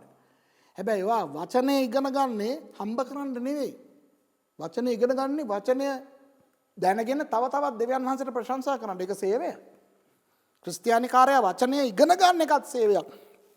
වචනය කියවන එකත් සේවයක්. යාඥා කරන එකත් සේවයක්. ඒ නිසා ඕනම කෙනෙක් දෙවියන් වහන්සේට සේවය කරන්න ඕනේ. සම්පූර්ණ කාලීන සේවයට එන්න ඕනේ නැහැ. හැමෝම. හැබැයි හැමෝම මොන හරි සේවයක් කරන්න ඕනේ. එතකොට දැන් මේ කාරණා අහගන්න. එතකොට යේසුස් වහන්සේ අපිටත් රජතුමානෝ. ඔව්ද නැද්ද? අපේ ජීවිතේ යේසුස් වහන්සේ රජතුමා හැටියට ඉන්න ඕනේ. එතකොට යේසුස් වහන්සේ රජතුමා නම් අහගන්න. යේසුස් වහන්සේ නිකන් රූපයක්, රූකඩයක්, පින්තූරයක්, පිළිමයක් නෙවෙයි. උන්වහන්සේ රජතුමෙක්, රජුන්ගේ රජ. නිකන් එසේ මෙසේ නෙවෙයි. ස්වර්ග රාජ්‍ය රජතුමානෝ. එතකොට ඒ රජතුමා වයි අපි පිළිගෙන ඉන්නේ. එතකොට යේසුස් වහන්සේව අපි ගැලවුම්කාරයano හැටියට පිළිගෙන ඉන්නවා. ඔව්. යේසුස් වහන්සේ අපේ දෙවියන් වහන්සේ. ඔව්. යේසුස් වහන්සේ අපේ ලොකු අයියා. මොකද දෙවියන් වහන්සේගේ ඒක ජාතක පුත්‍රයා උන්වහන්සේ අපි දෙවියන් වහන්සේගේ පුත්‍රයෙක්. මතකද මම ඉදා කියලා දුන්නා බ්‍රේෆොස් පයිඩියා නේපියොස් මේ ටෙක්නොන් ඊට පස්සේ හුයොස්. එතකොට උන්වහන්සේ අපේ ලොකු අයියා. තවත් පැත්තකින් උන්වහන්සේ අපේ මනමාලනෝ මොකද අපි සභාව හැටියට උන්වහන්සේගේ මනමාලිය. ඒ සේරම තියනවා. මේකත් අමතක කරන්න එපා. උන්වහන්සේ අපේ රජතුමානෝ. එතකොට රජතුමානෝ අපේ ජීවිතේ ඉන්න නිසා මේක අහගන්න රජතුමානෝ හැටියට යේසුස් වහන්සේ ඉන්න නිසා යේසුස් වහන්සේ දකිනවා අපිට වෙන දේවල්. දැන් මතයුත් කිව්වේ නෑනේ මිනිස්සු ඇවිල්ලා කිව්වා කන්නලව කරා කියලා. උන්වහන්සේ දකිනවා හොඳ රජෙකුගේ ලක්ෂණයක් තමයි තමන්ගේ දේශය ගැන තමන්ගේ පුරවැසියන් ගැන සොයා බැලීම. අපේ යේසුස් වහන්සේ සොයා බලන දෙවියන් වහන්සේ සොයා බලන රජතුමාණන් හලෙලූයා කියන්නේ. තේරෙනවද? උන්වහන්සේ සොයා බලනවා. ඒ නිසා රජතුමා හැටියට යේසුස් වහන්සේ ඉන්නවා නම් උන්වහන්සේ සොයා බලනවා. අනික උන්වහන්සේ දකිනවා. මෙතෙන්දි මට මතක් වෙනවා උන්වහන්සේ දැල්වෙන පඳුරෙන් මෝසෙස්ට එළිදරව් වෙලා මෝසෙස්ට කියනකොට නික්මයාම පොතේ උන්වහන්සේ කියනවා මගේ සෙනඟ මිසරේ විඳින දුක මම දැක්කා. ඔවුන්ගේ කන්නලව් මට ඇහුණා. ඔවුන්ව බේරන්න මම බැසාවා කියලා. ඒතර උන්වහන්සේ දකිනවා අපේ දෙවියන් වහන්සේ පොට්ට දෙවියන් වහන්සේ නෙවෙයි. අපේ දෙවියන් වහන්සේ අන්ධ දෙවියන් වහන්සේ නෙවෙයි. අපේ දෙවියන් වහන්සේ දකිනවා. මොකද පොළොව කියන්නේ උන්වහන්සේගේ පාපුටුව චූටි ස්ථානයක්. ස්වර්ගයේ උන්වහන්සේගේ සිංහාසනය. එතකොට සිංහාසනේ ඉඳගන්නේ කවුද? රජතුමාණෝ. එතකොට පාපුටුව වැනි මේ චූටි පොළොව දිහා උන්වහන්සේ බලන්නේ නැද්ද? උන්වහන්සේට හැම දෙයක්ම පේනවා. උන්වහන්සේ බලනවා, උන්වහන්සේ දකිනවා. උන්වහන්සේ කරන්න තියෙන්නේ ඇවිල්ලා මේ එතකොට ඇන්ටි දැන් පේතෘස්ම යේසුස් වහන්සේට වඩා වැඩිමල්ද? මොකද පේතෘස් කසාද බැඳලා හිටියා. එතකොට 40 පැනලානේ. යේසුස් වහන්සේට තාම 30යිනේ. මෙතනදී ඇයි උන්වහන්සේ සේවයට ආපු පළවෙනි මාස කීපය තුළනේ මේක වෙන්නේ. එතකොට අවුරුදු 40 පැනපු එක්කෙනාගේම නැන්දම්ම නම් යේසුස් වහන්සේට ඇන්ටි කෙනෙක් වගේනේ. ඉතින් යේසුස් වහන්සේ ඇන්ටි මොනවද උනේ? දවස් කීයක්ද දැන් මේ උනා? පැනඩෝල් ගත්තද? කොත්තමල්ලි බිව්වද? වාෂ් පැල්ලුවද? මාස්ක් දාගෙන යන්න කීසි කතාවක් නෑ. මෙහෙමයි යේසුස් වහන්සේ කතා කරේ නෑ නෙවෙයි. කතා කරා නමුත් ඒක අදාළ වෙන්නේ කාටද? මාක්ටයි ලූක්ටයි. මතේතුමා කියන්නේ යේසුස් වහන්සේ අතින් ඇල්ලුවා විතරයි ටාංගාල යසුවේ ලබා ගත්තා. අහගන්න රජතුමානෝ අපේ ජීවිතයේ අපේ සේවයේ අපේ පවුලේ ඉන්නවා නම් උන්වහන්සේ ස්පර්ශ කරා නම් ඇති ප්‍රශ්න විසඳෙන්න. යේසුස් වහන්සේගේ ස්පර්ශය දැන් යේසුස් වහන්සේගේ ස්පර්ශය අපේ ජීවිතේ තියෙනවද? තියෙනවා. එකම දේ මොනවද කරන්න ඕනේ? අපි රජතුමා හැටියට යේසුස් වහන්සේව සලකන්න ඕනේ. දැන් අර ඉගැන්වීමේ මම මේ දේ උගන්වනවා. කොයි ඉගැන්වීමේද? අර මොළ 4 ගැන. ඒකේ මම උගන්වනවා. මතෙව් මාක් ලූක් යොහන් පොත් 4ෙම උන්වහන්සේ අන්ධයින්ට සුවය දීපු එක. විවිධ අන්ධයින් එකම අන්ධයින් නෙවෙයි, එකම සෙට් එක නෙවෙයි, වෙන වෙන අන්ධයින්. ඒකේ මතෙව් පොතේ මම කියලා දෙනවා යේසුස් වහන්සේ උන්වහන්සේගේ නිවසට අරගොල්ලෝ එනකන් ඉඳලා ඊට පස්සේ තමයි උන්වහන්සේ සුවය දුන්නේ කියලා. ඒතර මම දැන් කියලා දෙන්නම්. දැන් ඒකේ විස්තර ඕන නම් අරක බලා ගන්න. දැන් මම කියලා දෙන්නම්. යේසුස් වහන්සේව අපි රජතුමා හැටියට සැලකුවා නන්නේ රජතුමා හැටියට උන්වහන්සේ අපිව ආශිර්වාද කරන්නේ. ඕද නැද්ද? දැන් මාව ක්‍රීඩකයෙක් හැටියට ඔයගොල්ලෝ බැලුවා නම් තමයි මම ඔයගොල්ලෝ එක ක්‍රීඩා කරන්නේ. හිතලා බලන්න අපි ඔක්කොම වොලිබෝල් ගහනවා. දැන් අපි වොලිබෝල් සෙල්ලම් කරනවනේ ඔක්කොම නේ. දැන් අපි වොලිබෝල් සෙල්ලම් කරනකොට එහා පැත්ත ටීම් එකේ ඔයගොල්ලෝ ඉන්නවා කියන්නකෝ. ඔව් 6 දෙනෙක් ඉන්නවා. 7 දෙනෙක් ඉන්නවනේ. එහා පැත්ත ටීම් එකේ. ඔයගොල්ලෝ පාස්ටර් කෙනෙක් හැටියට මාව බැලුවා නම් ඉස්සරහා ඉඳගෙන උදයන්ග ඔයා සාමාන්‍යයෙන් ඉස්සරහා ඉඳගෙන මට හොම්බෙන් යන්න ගහනවා නේද? ස්පයික් ගහනවා නේ. දැන් ඒ වෙලාවේ ඔයා මාව පාස්ටර් කෙනෙක් හැටියට දැක්කනම් මං බ්ලොක් කරන්න උඩ පනිනකොට ඔයා ස්පයික් එක ගහයිද? නෑ නෑ මොකද පාස්ටර් කොහොමද ස්පයික් ගහන්නේ? එතකොට මාව ඕගොල්ලෝ පාස්ටර් කෙනෙක් හැටියට ගණන් ගත්තා නම්, ඒ කියන්නේ මම පාස්ටර් කෙනෙක් තමයි. හැබැයි මාව ක්‍රීඩකයෙක් හැටියට ඕගොල්ලෝ ගණන් ගත්තේ නැත්තම් මට ක්‍රීඩකයෙක් හැටියට සෙල්ලම් කරන්න පුළුවන්ද? දැන් මම ඕගොල්ලන්ට ස්පයික් එක ගහනකොට පාස්ටර්නේ ගහන්නේ මම බ්ලොක් කරන්නේ නැහැ කිව්වනම් මම බලයි මේ ඇයි ඕගොල්ලෝ මේ මං ගහනකොට ඕගොල්ලෝ බ්ලොක් කරන්නේ නැත්තේ? ඉතින් පාස්ටර්නේ ගහන්නේ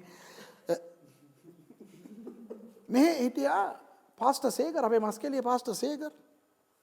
අර උඩ වොලිබෝල් කෝට් එක තියෙන කාලේ දවසක් මම ඉස්සරහින් බෝලේ එනකොට මම ගන්න හදනකොට සේකර් බයිබල් ස්ටුඩන්ට් මිනිහා පිටිපස්සේ ඉඳන් අර චූන් එකට අර බෝලේ ගන්න අයියන් කියලා මාව තල්ලු කරලා බෝලේ ගත්තා. ඔව් මට වෙලව් තමුල් වෙල්ලගේ කියන අයියන් කියලා. ඊට ගහලා ඊට පස්සේ තමයි ඌ දැක්කේ පාස්ටර් මං ගණන් ගන්න එපා. අපි ක්‍රීඩකයෝ. දැන් මං කියන්නේ මේකයි.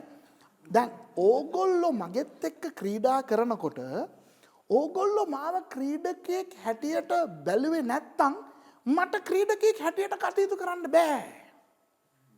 හරිද මං කියන එක? එතකොට යේසුස් වහන්සේ රජතුමා තමයි.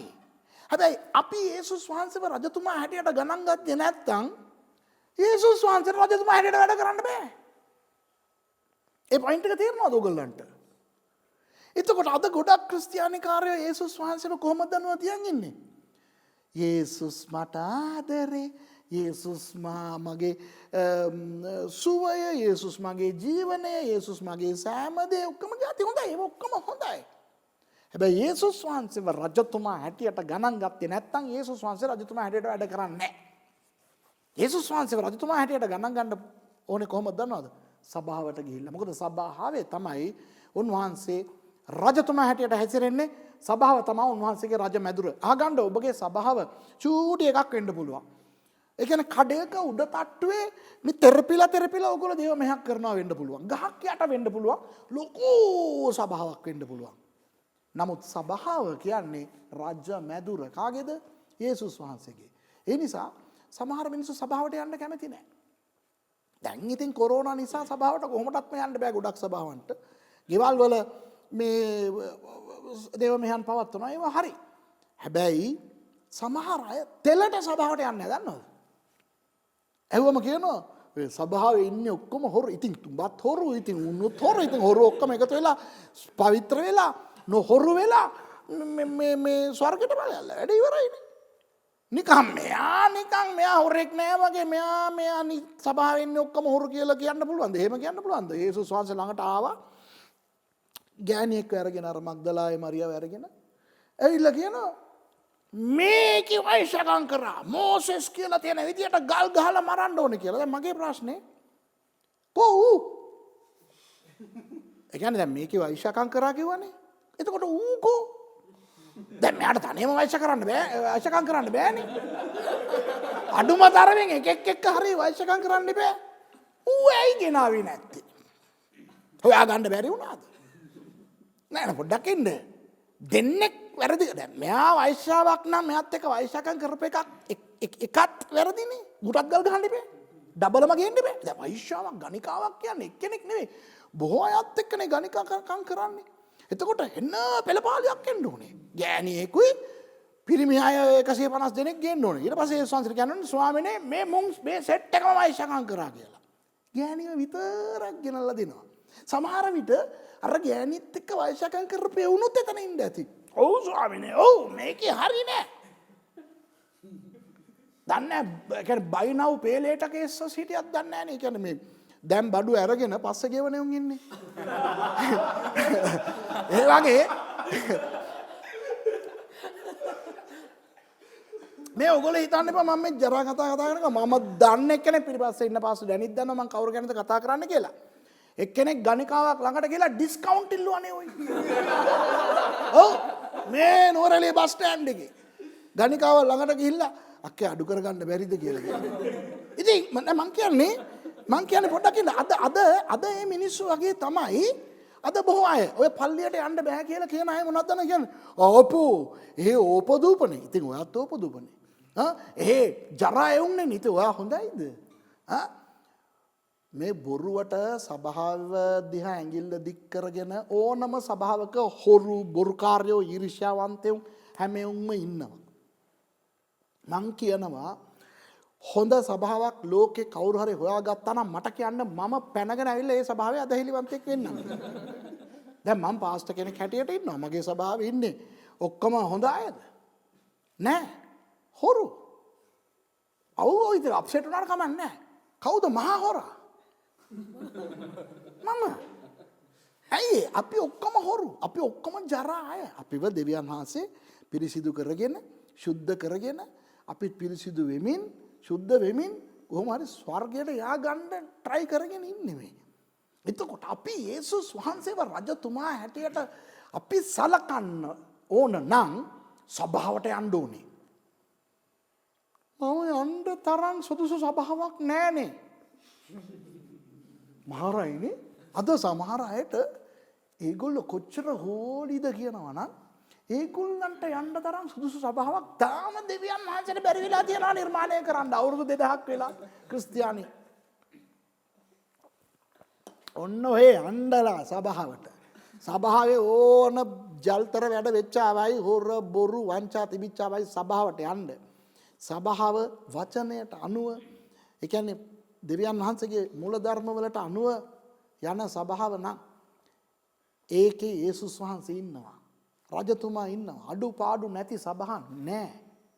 සභාවට යන්නෙම නැතුව ඉන්න එක මොකද්ද ප්‍රශ්නේ? දැන් ඒතකොට ඕගොල්ලෝ ඇහුවා නම් එහෙම සභාවට අපි ගියේ නැත්තම් ස්වර්ගයට යන්න බැරි වෙයිද? නෑ ස්වර්ගයට යන්න පුළුවන්. කවුද කිව්වේ සභාවට ගියේ නැත්තම් ස්වර්ගයට යන්න බෑ කියලා? දැන් සභාවට යන්නේක නවත්තන්න එපා කියලා හෙබ්‍රේ පොතේ කියලා තියෙනවානේ. 9:25ද කොහෙද කියලා තියෙනවනේ. සභාවට යන්නේක නවත්තන්න එපා කියලා තියෙනවානේ. 10:25 වෙනස් කරලා දැන්. හරි.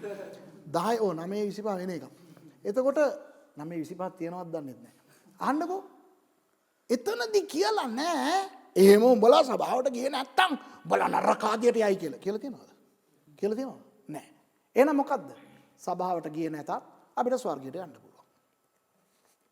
හැබැයි සභාවට ගියේ නැත්තම් ඔබට රජතුමා වන යේසුස් වහන්සේගේ රජ ආශිර්වාදය ලැබෙන්නේ නෑ. මං ගෙදර ඉඳගෙන රජතුමාව මම ආරාධනා කරනවා. එච්චර පීචං රජ කෙනෙක් නෙවෙයි යේසුස් වහන්සේ. ඔයා ගෙදර ඉඳගෙන ඔයා පොඩකින්ද යේසුස් වහන්සේව ඔයාගේ ගෙදරට අඬ ගහන්න පුළුවන්ද? පුළුවන්. යේසුස් වහන්සේ අපිත් එක්ක ඉන්නවා. ශුද්ධාත්ම වහන්සේ අපි තුල ඉන්නවා. යේසුස් වහන්සේ අපිත් එක්ක වැඩ කරනකොට අපි රස්සාවට යනකොට උන්වහන්සේ රස්සාවට එනවා. අපි සෙල්ලම් කරනකොටත් උන්වහන්සේ ඉන්නවා. උන්වහන්සේ එන්නේ කොහොමද දන්නවද? එක්කෝ මිත්‍රයානෝ හැටියට, මනමාලයානෝ හැටියට, නැත්තම් අනිත් ඕනම එකක්.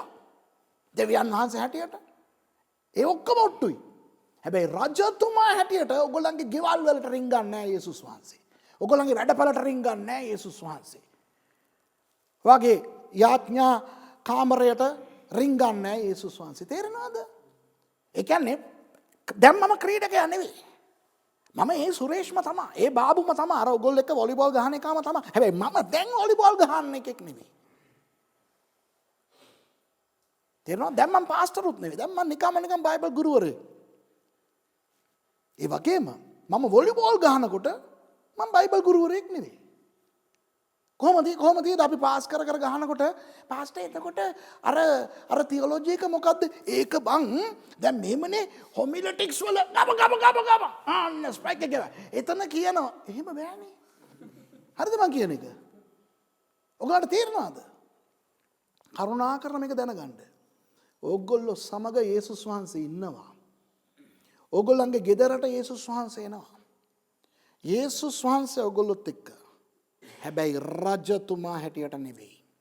රජතුමා හැටියට යේසුස් වහන්සේ ඔබට ඉන්න ඕන නම් එය කළගත හැකි එකම ස්ථානය සභාව පමණයි. එතකොට සභාවට අවංකව යන මනුස්සයා සභාවේ ඉන්නව නේද අපි? සභාවේ අපි ඉන්නකොට අනිත් කට්ටිය දන්නේ නැහැ අපි සන්තෝෂෙන් ඉන්නවද? දුකෙන් ඉන්නවද? සනීප නැතුව ඉන්නවද?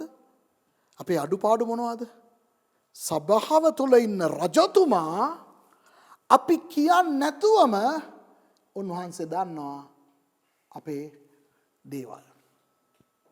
උන්වහන්සේ අපව අතගසනවා. සභාව තුළදී අපව අතගසන යේසුස් වහන්සේ මනුෂ්‍ය පුත්‍රයාත් නෙවෙයි, සේවකයානොත් නෙවෙයි, වෙන මොනවත් නෙවෙයි, මනමාලයානොත් නෙවෙයි, මොනවත් නෙවෙයි. කවුද?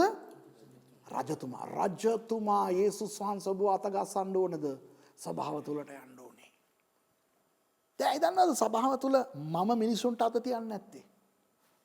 මං අත තියලා යාඥා කරන එක්කෙනෙක්. ඇයි ඒ? මං පාස්ටර් කෙනෙක්.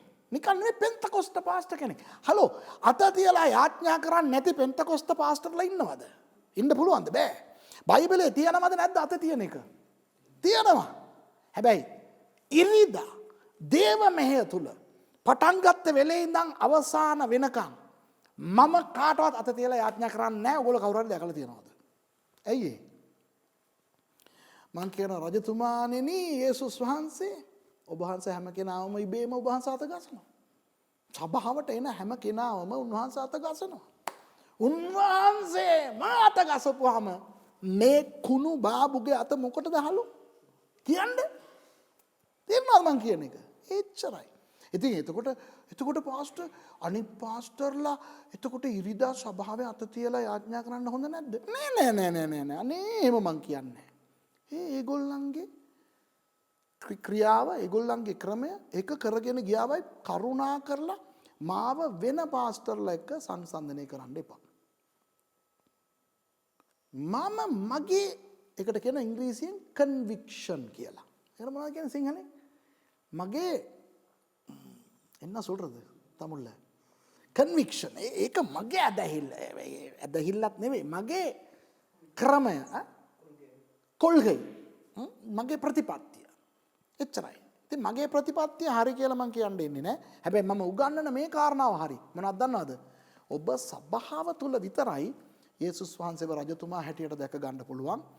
රජතුමාගේ ස්පර්ශය, අත ගැසීම ඔබට ඕන නම් ඔබට සභාවට යන්නම වෙනවා. ඒ සභාව මොන වගේ සභාවක්ද කියන එක ඔබට අදාළ නැහැ. පාස්ටර් හොරෙක් නම් එයා ගැන යාඥා කරන්න. අනිත් කට්ටිය ඒ ටික බලාගයි. තේරෙනවද මං කියන එක? ඔබගේ සභාවේ මේ ඊළඟට යන්න මාක් පොතට යන්න කලින් මම එකක් කියනවා. ඔබගේ සභාවේ පාස්ටර්ස්ලා අත තියලා යාඥා කරන එක සිරිතක් නම් ඒ සිරිත ඔබ කඩන්න එපා. මේක අහලා එහෙනම් පාස්ටර්ලා ගාවට අපි ගිහිල්ලා ඔළුව දෙන්න ඕනේ නැහැ. පාස්ටර්ස්ලා අත තියන්න ඕනේ නැහැ. යේසුස් වහන්සේම මගේ ඔළුවට අත තියනවානේ කියලා පාත් දාන්න එපා.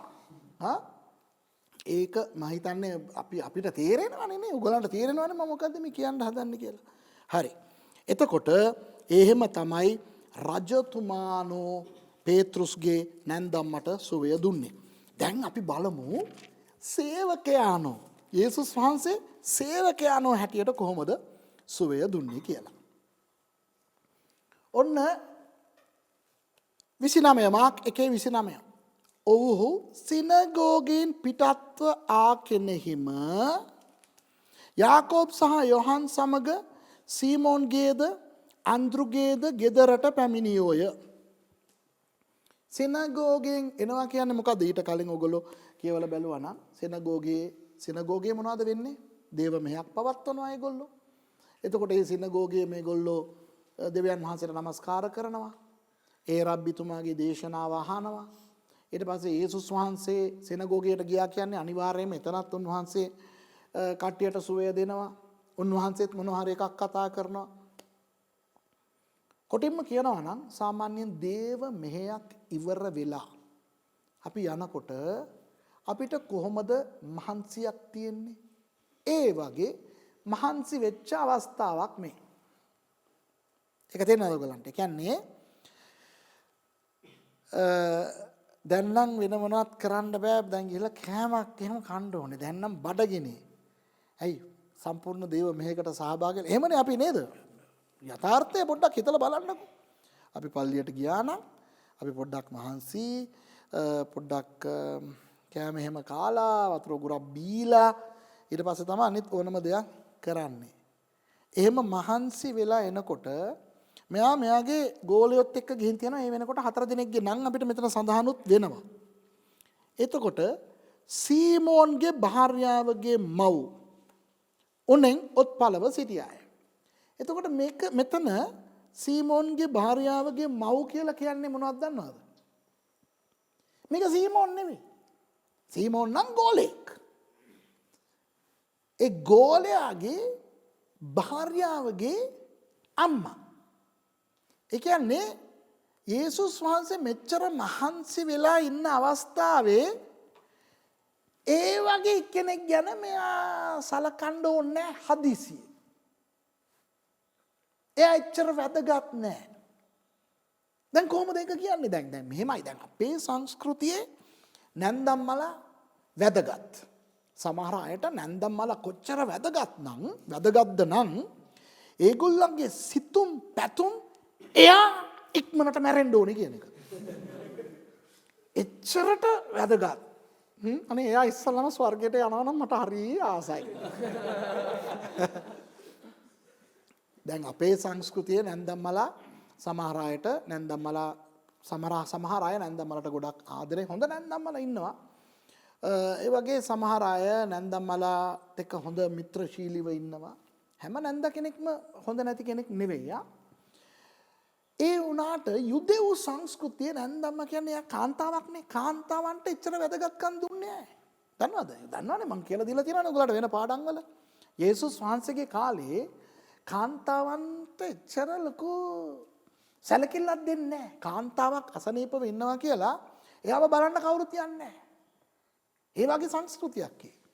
එතකොට මෙයා වයසක එක්කෙනෙක්. අනික මෙයා යේසුස් වහන්සේගේ කවුරුත්ම නෙවෙයි. කියන්නේ යේසුස් වහන්සේගේ මව මරියතුමී නම් ඒත් කමක් නැහැ.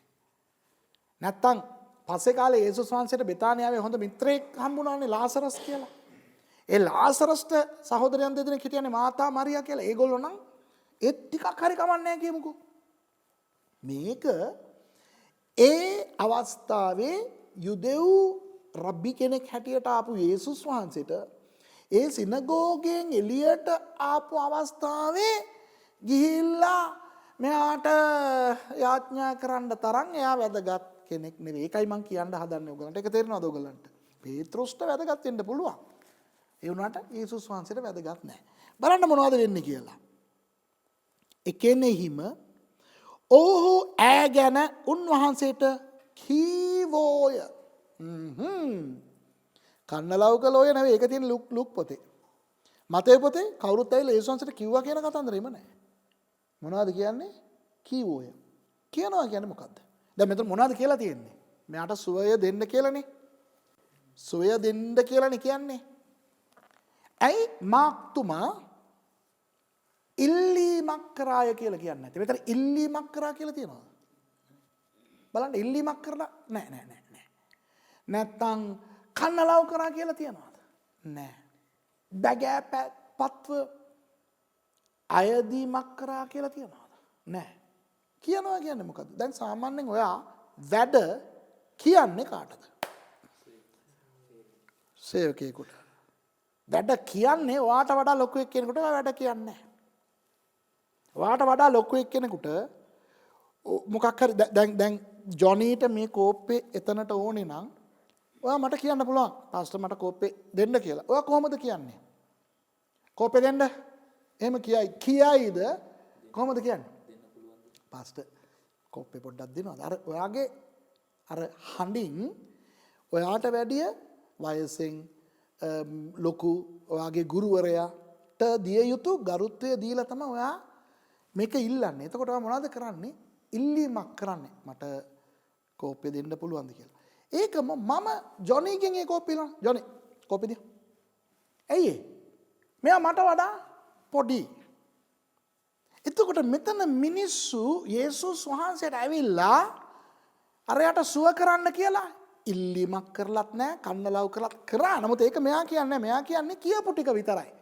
ඒ කියන්නේ මෙයා පෙන්වන්නේ යේසුස් වහන්සේ මෙතන අරගොල්ලන්ට වඩා පොඩිවටයි ඉන්නේ කියලා පෙන්වන්නේ. පිලිප්පි 2 කියලා තියෙනවා. යේසුස් වහන්සේ උන්වහන්සේගේ මහිමය ස්වර්ගයේ තියලා උන්වහන්සේ තමන් වහන්සේව යටහත් කරාලු මරණය. එනම් කුරුසියේ මරණය දක්වා කියලා. වව්. එතකොට යේසුස් වහන්සේ කොච්චර යටහත් කරාද කියනවා නම් ඒ පේත්‍රුස්ගේ නැන්දම්මට ඇවිල්ලා සනීප දෙන්න හලෝ කියලා මිනිස්සු කියන්න තරම් ඒ මිනිස්සුන්ට වඩා උන්වහන්සේව යටහත් කරා. අන්න ඒක තමයි සේවකයා නොවන යේසුස් වහන්සේ. කොහොමද අපේ දෙවියන් වහන්සේ? නියමයිනේ. උන්වහන්සේ වැඩ ගන්න ආවේ නෑ. වැඩ කරලා දෙන්න ආවේ. අද කාලේ සමහර පාස්ටර්ස්ලටම කට්ටියට කියන්න බෑනේ මොනවත්. හම්මෝ සමහර පාස්ටර්ලා අහගන්න හැමෝම නෙවෙයි. සමහර පාස්ටර්ස්ලා යටහත්ලු නිහතමානීලු ඔක්කොම જાති කියා ගන්නවා. නමුත් මොකක් කර එකක් කියලා බලන්න. මම මොනවා කියලාද හිතුවේ? හලෝ සමහර පාස්ටර්ස්ලාට නිකන් පාස්ටර් කියලා කිව්වම මල පනිනවනේ හලෝ. රෙවරන්ට් කියන්න ඕනේ. මේ අපේ පාස්ටර් තුෂාර් ගිහිල්ලා පාස්ටර් කෙනෙකුට උන්ට දන්න අඳුරන පාස්ටර් කෙනෙකුට පාස්ටර් කියලා.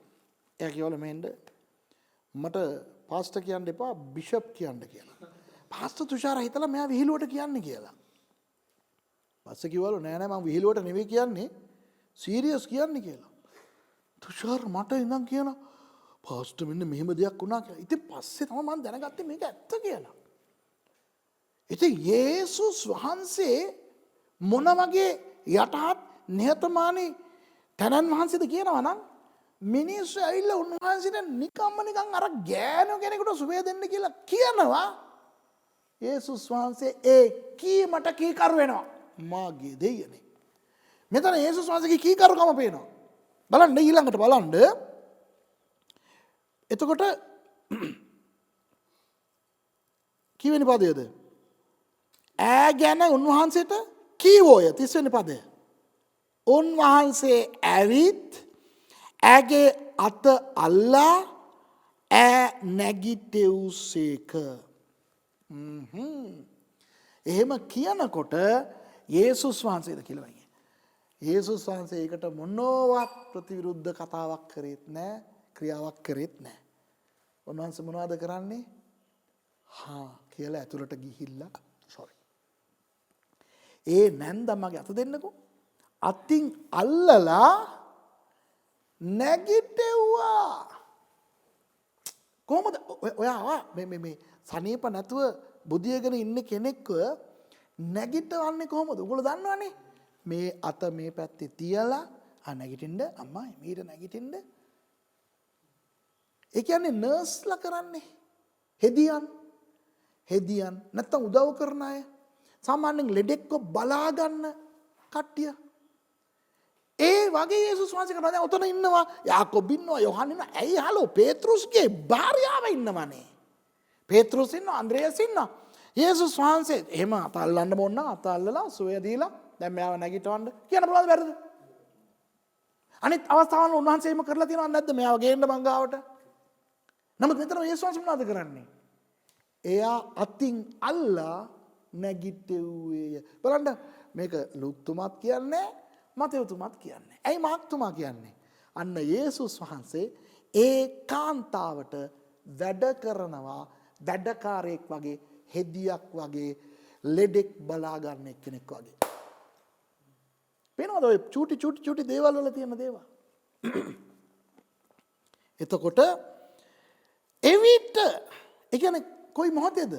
යේසුස් වහන්සේ අතින් අල්ලලා එයාව මේ ඇඳෙන් නැගිටවනකොට එවිට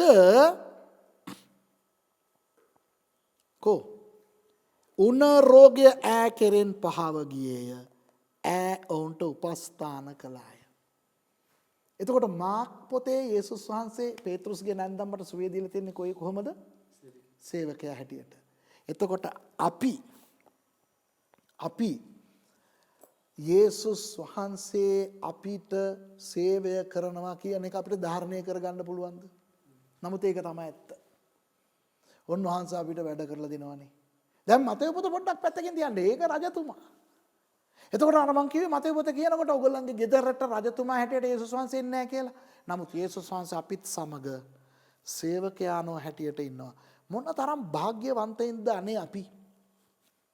පොඩ්ඩක් හිතන්නකෝ. දැන් මම කියන්නේ මම අර කට්ටිය කියනවා වගේ එච්චර ලොකු මිනිස්සෙක් නෙවෙයි. හැබැයි පොඩ්ඩක් ලොකු තමයි. කොහොමද? දැන් ඕගොල්ලන්ට මම ලොකුනේ. ඕගොල්ලන්ට මම ප්‍රින්සිපල්, ඕගොල්ලන්ට මම බයිබල් ගුරුවරයෙක්, ඕගොල්ලෝ මෙතන ඇවිල්ලා ඉගෙන ගන්නවා. ඕගොල්ලන්ට කොහොම තියේද මම ඕගොල්ලන්ට වැඩ කරලා දෙනකොට? දැන් මම කරනකොට මොනවද කරන්නේ? දැන් ගල් උස්සනකොට අපි ලහිරුයි උදයන්ගයි මායි මතකද උඩ ගල් අදිනවා. එතකොට මම ගල් උස්සනකොට මේක ඕගොල්ලෝ පෑනගෙන ඇවිල්ලා කියනවා එපා එපා ගල් උස්සන්න. ඇයි එහෙම කියන්නේ? දැන් මමත් ගල් උස්සනකොට වැඩේ පොඩ්ඩක් ඉක්මන් වෙනවා. ඉතින් ඇයි මට වැඩ කරන්න දෙන්නේ නැත්තේ ඕගොල්ලෝ? ඕගොල්ලන්ට අර මොනවදෝ වගේ. ඒත් මං බල කරගෙන වැඩ කරා. ගල් ඉස්සුවන්නේ නැහැ කියන්න එපා. විශ්වාසරද්ද මං වැඩ කරනවානේ නේද? එතකොට එහෙම කරද්දී ඕගොල්ලන්ට දැනෙන්නේ මොනවද? අමුතු ජුන්තුවක් දැනෙනවනේ. එතකොට අර යේසුස් වහන්සේ උන්වහන්සේ හැම වෙලේම රජතුමා හැටියට මමයි රජා. ඒකනේ උන්වහන්සේ ඉරිදා සභාවේ විතරයි රජ පාට් එක දාන්නේ. අනික යේසුස් වහන්සේ හැම වෙලේම දෙව් පාට් එක දාගෙනත් ඉන්නේ. සමහර ක්‍රිස්තියානි අය යේසුස් වහන්සේට වඩා හෝලි පාට් එක දානවා හැම වෙලේම. යේසුස් වහන්සේ උන්වහන්සේ බහැලා ඇවිල්ලා අපිත් එක්ක උන්වහන්සේ නිකන් සේවකයා වගේ. හැම අර මම උඹට උදව් කරන්න. මට නැගිටින්න බැරිද මම උස්සන්න. අයියෝ මේ මම ඉන්නවනේ බං. අර ඒ වගේ කෙනෙක් යේසුස් වහන්සේ. දැන් හිතන්න දැන් ඕගොල්ලෝ හත් දෙනයින් ඕගොල්ලෝ හිතා ගන්න ඕගොල්ලෝ පේත්‍රුස් කියලා. නැත්නම් ඕගොල්ලෝ අන්ද්‍රයාස් කියලා. නැත්නම් යාකෝබ් යොහන් කියලා. දැන් ඕගොල්ලෝ එතන ඉන්නවා. යේසුස් වහන්සේ ඒ ආච්චි අම්මව උස්සන්න යනකොට ඕගොල්ලෝ මොනවද කරන්නේ නිකන් කියන්නේ? අන්න හරි. ඕගොල්ලෝ පැනගෙන ගිහිල්ලා ස්වාමීනි පොඩක් හිට මම උස්සන්න කියලා කියනවා. එහෙම නැත්තම් ඔයා පේත්‍රුස් නම් මොනවද කියන්නේ? ඕගොල්ලෝ පේත්‍රුස් නම්. ඒකත් හරි. ස්වාමීනි පොඩක් ඉන්න මං උස්සන්නම්. නැත්තම් එයාගේ ගෑණිට කියයි යෝධියේ මොනවද බලන් ඉන්නේ ගිහලා මේ යේසුස් වහන්සේ උස්සන උඹ අර පැත්තෙන් අල්ලපන් බලපන් ස්වාමීනි වහන්සේ හරි ස්වාමීනි පොඩක් ඉන්න. කියයිද නැද්ද ඕගොල්ලෝ? මම එතන පේත්‍රුස් වෙන්න ඕනෙත් නැහැ යාකෝබ් යොහන් අන්ද්‍රයාස් වෙන්න ඕනෙත් නැහැ. මම නිකන් එතන නිකන් මේ ඕපදූප හොයන්න ආපු එකෙක් නං.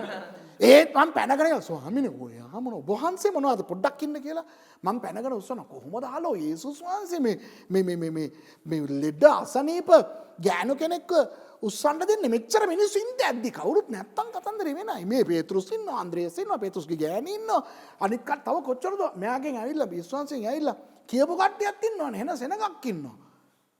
ඒ ඔක්කොම ඉඳ ඇද්දි යේසුස් වහන්සේට ආධිපත්‍ය තියෙනවා බලය තියෙනවා උන්වහන්සේට අයිතිය තියෙනවා අනිත් අයට කියන්න හරි වැඩේ හරි මෑව උස්සන්න. ඒ වුණාට උන්වහන්සේ මොනවද කරන්නේ? කවමන්නේ මමම උස්සන්නම්. ඇයි? උන්වහන්සේ වැඩ කරන්න ආසයි. අපිට වැඩ කරලා දෙන්න ආසයි. මාගේ දෙයියනේ මේ වගේ දෙවි කෙනෙක් ඉන්නවද අහලා ඕනම ආගමක? අපිත් වෙන ආගම් වලින් ආපෙන් තමයි වැඩ ගත්තා කිලෝ ගණන් අපේ. නිකන් නොසෙල වෙන දෙවිගොල්ල වෙලත් මගේ දේන අපෙන් ගත්ත වැඩ. අපේ දෙවියන් වහන්සේ ජීවමානයි සර්ව බලධාරී උන්වහන්සේ තමයි අපිව මැව්වේ. අපි ඉස්සර වැඳපු දෙවිගොල්ලොන්ට අපි ගැන කිසිම අයිතියක් නැහැ. එවුන් අපිව මැව්වෙත් නැහැ. එවුන් අපිව අපිට මොනවත් කරෙත් නැහැ. කොටිම කියනවා නම් එවුන් නැහැ. නැති එවුන් අපෙන් වැඩ ගත්තා ඔයි. මේ අපිව මවලා අපිට ගැලවීම දීපු අපේ දෙවියන් වහන්සේ බොහෝ අවස්ථාවන් වල කියනවා මම ඔබට වැඩ කරලා දෙන්නම් කියලා. පුදුමයි නේ අපේ යේසුස් වහන්සේ. ඕකට හල්ලෙලිය පාරක් ඕනේ. එතකොට මේක මතක තියාගන්න. ඔබත් එක්ක ඔබගේ නිවසේ ඔබගේ අමාරු අවස්ථාවන් වල ඔබ මම තනි වෙලා කියලා හැඟෙන අවස්ථාවන් වල ඔබ රෝගාතුරව ඉන්න අවස්ථාවන් වල ප්‍රශ්න කරදර කම්කටොළු ආතතියට ලක් වෙලා ඉන්න අවස්ථාවන් වල මතක තියාගන්න සේවකයා නොවන යේසුස් වහන්සේ නම් පේත්‍රුස්ගේ නැන්දම්මව මෙහෙම අල්ලලා ඔස්සවපු උස්සලා තියපු යේසුස් වහන්සේ අපිත් එක්ක ඉන්නවා. ඒ කියන්නේ තාම යේසුස් වහන්සේ කුරුසියට ගිහිල්ලා මැරිලා නැහැ. තාම උන්වහන්සේගේ මිනිසුම මිලදී අරන් නැහැ. එහෙම තියෙද්දිම ඒ කාන්තාවට එච්චර උදව් කරා නම් උන්වහන්සේගේ රුධිරය සලා මිලදී ගත්ත අපිව මොන තරම් උන්වහන්සේ සලකයිද? අපිව සලකන යේසුස් වහන්සේ. ඒකෙන් අපි තව දෙයක් ඉගෙන ගන්න ඕනේ. ලූක් පොතට යන්න කලින් අපේ ලොක්කා දෙවියන් වහන්සේ යේසුස් වහන්සේ එච්චර නිහතමානී නම් අපි කොච්චර නිහතමානී වෙන්න ඕනේද? අපි කොච්චර එකිනෙකාට වැඩ කරලා දෙන්න ඕනේද? හිතලා බලන්න. තේරෙනවද? වැඩ කරලා දෙන්න අපි පාස්ටර්ලා, අපි ඩොක්ටර්ලා, අපි රෙවරන්ට්ලා, අපි බිෂොප්ලා ඔය පාට් එක දැම්මොත් ඒගොල්ලෝ තුල යේසුස් වහන්සේගේ ගතිගුණය ගෑවිලාවත් නැහැ. යේසුස් වහන්සේට ලං කරන්න පුළුවන්ද කාව හරි? යේසුස් වහන්සේ අනික කාටද වැඩ කරලා දෙන්නේ? අර ඒගොල්ලන්ගේ සංස්කෘතියේ කමකට නැති එක්කෙනෙකුට. මගේ දෙයනේ. එතකොට අපි මොනතරම් පාඩමක් ඕකෙන් ඉගෙන ගන්න ඕනේද? මිනිසුන්ට කොහොම තියෙන්නේ නැද්ද යේසුස් වහන්සේ ඕක කරනකොට? නේ? අන්න ඒක තමයි අපේ යේසුස් වහන්සේ. හොඳයි යන්න ලූක් පොතට. නේ? තේරෙනවද ගොඩක් දේවල් කතා කරනවා නේ අපිට නේද? මරු නේ? හලෝ හොඳයි. ඔයගලන්ට තියෙන වාසිය මොනවද දන්නවද? ඔයගලන්ට පුළුවන් රිවයින්ඩ් කර කර බලන්න. නැත්තම් ෆෝවර්ඩ් කර කර දුවන්න. අනම්මන අර මම ඕනේ නැති දේවලුත් කියනවනේ. හොඳයි. දැන් ලූක් 4:38ට යන්. දැන් ලූක් තුමා කොහොමද ওই කතාව කියන්නේ කියලා බලමු. එයාත් අර සිනගෝගේ කතාවෙන් තමයි පටන් ගන්නෙ මාක් තුමා වගේ. උන්වහන්සේ සිනගෝගෙන් නැගිට ගොස් මොනවද ඒකෙන් අදහස් කරන්නේ? නැගිට එතකොට සිනගෝගේ යේසුස් මොනවද කරගෙන ඉඳලා තියෙන්නේ? කියන්න. නෑ යාඥා නෙවෙයි. නැගිටින්නේ මොනවා කරලාද? හිටගෙනත් යාඥා කරන්න පුළුවන් නේ කිරිකෝකා. එතකොට නැගිටින්නේ මොනවා කරලාද? ඉඳගෙන සිනගෝගේ බුදියගෙන ඉන්න බෑ. ඉඳගෙන. එතකොට සාමාන්‍යයෙන් සිනගෝගයක ඉඳගෙන ඉන්නේ කවුද? සාමාන්‍ය මිනිස්සු. එතකොට යේසුස් වහන්සේ මෙතුමා පටන් ගන්නකොටම පෙන්නනවා මිනිස්සයා. එතකොට යේසුස් වහන්සේ ඔතන නිකම් මේ හයිපයි පාට් එකක් දාගෙන ඉස්සරහට ගිහින් හිටගෙන හිටියේ නෑ. දැන් සභාවල දැකලා තියෙනවද මේ වගේ අය? සමහර අය ඉඳ ගන්න නෑ දැකලා තියෙනවද සභාවල් වල? සභාවන් වල සමහරු ගිහිල්ලා පිටිපස්සට වෙලා හිටගෙනම ඉන්නවා. ඒ කියන්නේ ඒගොල්ලෝ හිටගෙන කරන්න වැඩක් නෑ. දැන් පිටිපස්සේ හිටගෙන ඒගොල්ලෝ මොකක් හරි වැඩක් කරනවා නම් නැත්තම් දොර ගාව ඉඳන් මිනිස්සුන්ව පිළිගන්නවා නම් මේ අපේ සභාවේ දොර ගාව ඉඳන් දේව මෙහෙ පටන් ගත්තාම පිළිගන්න කවුරුත් නැහැ. ඇයි ඒ? සභාව දේව මෙහෙ පටන් ගත්තාන් පස්සේ කාවත් ඇතුළට ගන්නෙත් නැහැ. ගන්න නැත්තම් කාව පිළිගන්නද? එතකොට දැන් සභාවක දොර ගාව ඉඳගෙන අපි කියමුකෝ ගීතිකා කොළ දීලා එහෙම නැත්තම් පිළි අරගෙන මේ ඉඳ ගන්න ඕන. දැන් ලොකු සභාවන් වල සමහරු ගිහිල්ලා ඉඳ ගන්න කොතනද කියලා පෙන්වන්න ඕනේනේ. ඉතින් එහෙම ඒ වගේ වැඩක් තියනවා නම් කමන්නේ. මම දැකලා තියෙනවා ගොඩක් සභාවන් වල ඉඳ ගන්න පුටු තියනවා. මෙයා හිටගෙන කරන දෙයක්වත් නැහැ. අනික මෙයාට ෆයිල්ස් වගේ මොනවා හරි හැදිලත් නැහැ. ඒ නිසා ඉඳ ගන්නත් පුළුවන්. ඒ වුණාට ඉඳ ගන්න නැහැ. දැකලා තියෙනවා මම අනන්ත අප්‍රමාණ දැකලා තියෙනවා. මෙහෙම ඉන්නවා. අනේ අපේ යේසුස් වහන්සේ එහෙම නෙවෙයි. අපේ යේසුස් වහන්සේ මේ අයට වඩා ලොකුයි. හැබැයි උන්වහන්සේ ඉඳගෙන ඉඳලා තමයි නැගිටලා. ඉතින් බලන්න පොඩි පොඩි දේවල් වල දේවල් තියෙනවා. උන්වහන්සේ සිනගෝගෙන් නැගිට ගොස් සීමෝන්ගේ ගෙදරට ඇතුල් වූසේක. අන්න දැන් ඇතුල් වුණා. සීමෝන්ගේ භාර්යාවගේ මවුට බලවත් උණ රෝගයක් වැළඳී තිබුණෝය. මේක හරි වැදගත්. මතෙව්තුමා කිව්වා උණ රෝගය කියලා. මාක්තුමා කිව්වා උණ රෝගය කියලා. ලූක්තුමා විතරක් බලවත් උණ රෝගය කියලා බලවත් කැල්ලක් දැම්ම. ඇයි? ටන්ටටයින්. හරි. ලූක් වෛද්‍යවරයා. ඔතන ඔය බලවත් කියන වචනේ තේරුම මං කියලා දෙන්නද? මෙතන ලූක්තුමා පාවිච්චි කරන්නේ වෛද්‍යවරු පාවිච්චි කරන ග්‍රීක වචනයක්. දැන් වෛද්‍යවරුන්ට කියලා භාෂාවක් තියෙනවානේ. දැන් වෛද්‍යවරු එකිනෙකා සමග කතා කරනකොට රෝගයක් පිළිබඳව ඒගොල්ලෝ කතා කරන එක අපි අහන් ඉන්නකොට අපිට නිකන් අnder දෙමළ වගේ. මොකද්ද මේ? දැන් මගේ මොකක් හරි ප්‍රශ්නයක් නිසා මම දොස්තර කෙනෙකුට ගාවට ගිහිල්ලා එයා තව දොස්තර කෙනෙක් එක්ක මං ගැන කියනකොට මට බය හිතෙනවා මෙච්චර එකක් මට තියනවද කියලා.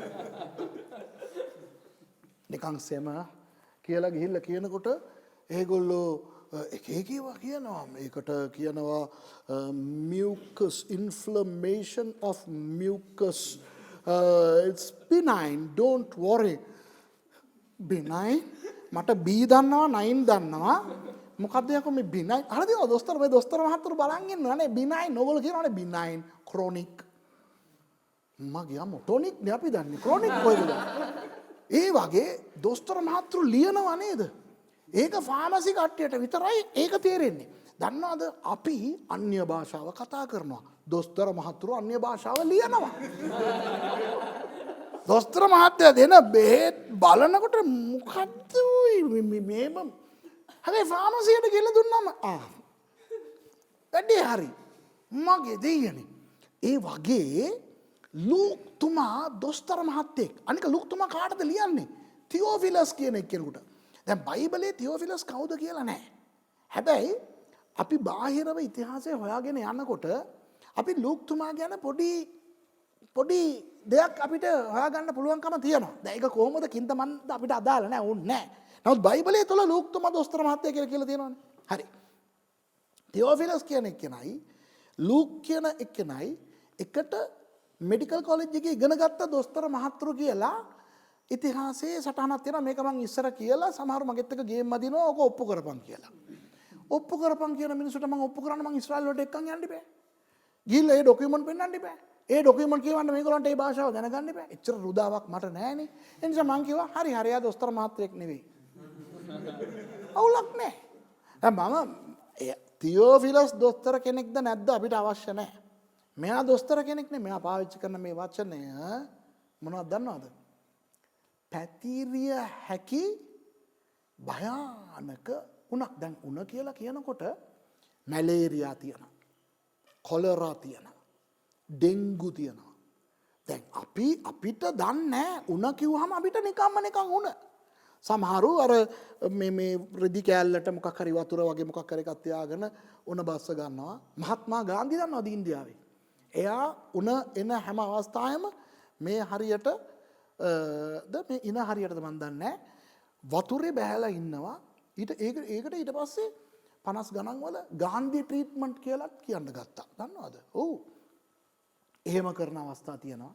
නැත්තම් කොත්තමල්ලි පාරක් ගහලා හොඳ උණු වතුර එකක් බීලා එහෙම කරන අවස්ථා තියෙනවා.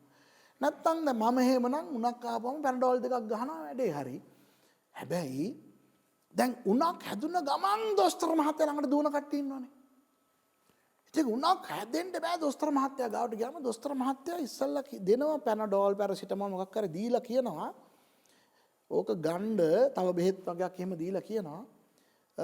දවස් 3ක් ගිහිල්ලත් උණ බැස්සේ නැත්තම් එන්න අපි FBC එකක් ගමු. ඒ කියන්නේ ෆුල් බ්ලඩ් කවුන්ට් එකක් ගමු කියනවා.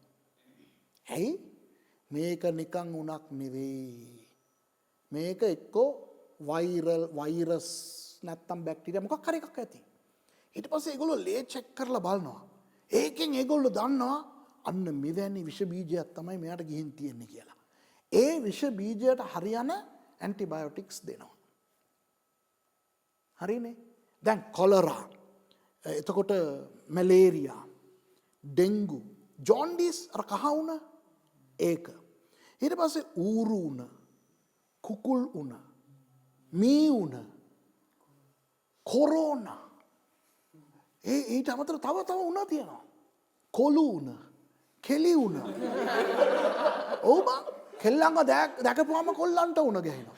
කොල්ලන්ව දැකපුවාම කෙල්ලන්ට ඒකයි කොළු උණ කෙලි උණ කියන්නේ. හැමෝටම නෙවෙයි සමහරුන්ට. එක උණ තියනවානේ. අපි ඉස්කෝලේ යන කාලේ ඉස්සර ගණන් ඩබල් පීරියඩ් තියෙන දවස් තියනවානේ.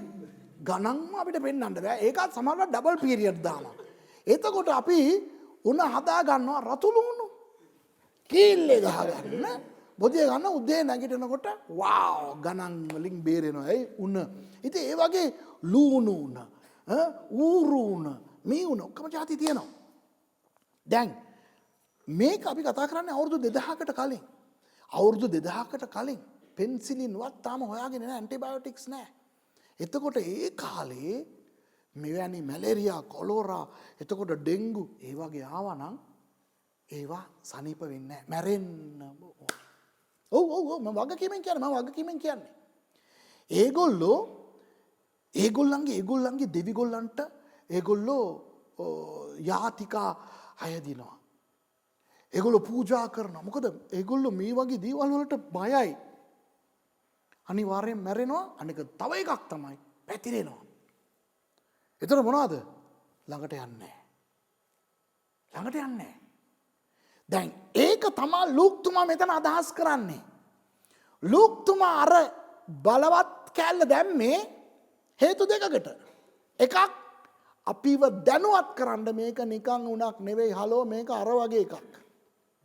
දෙවෙනි එක, දොස්තර මහත්තයෙක් පවා මෙවැනි කෙනෙකුට ප්‍රතිකාර දෙන්න ළඟට යන්නේ නැහැ.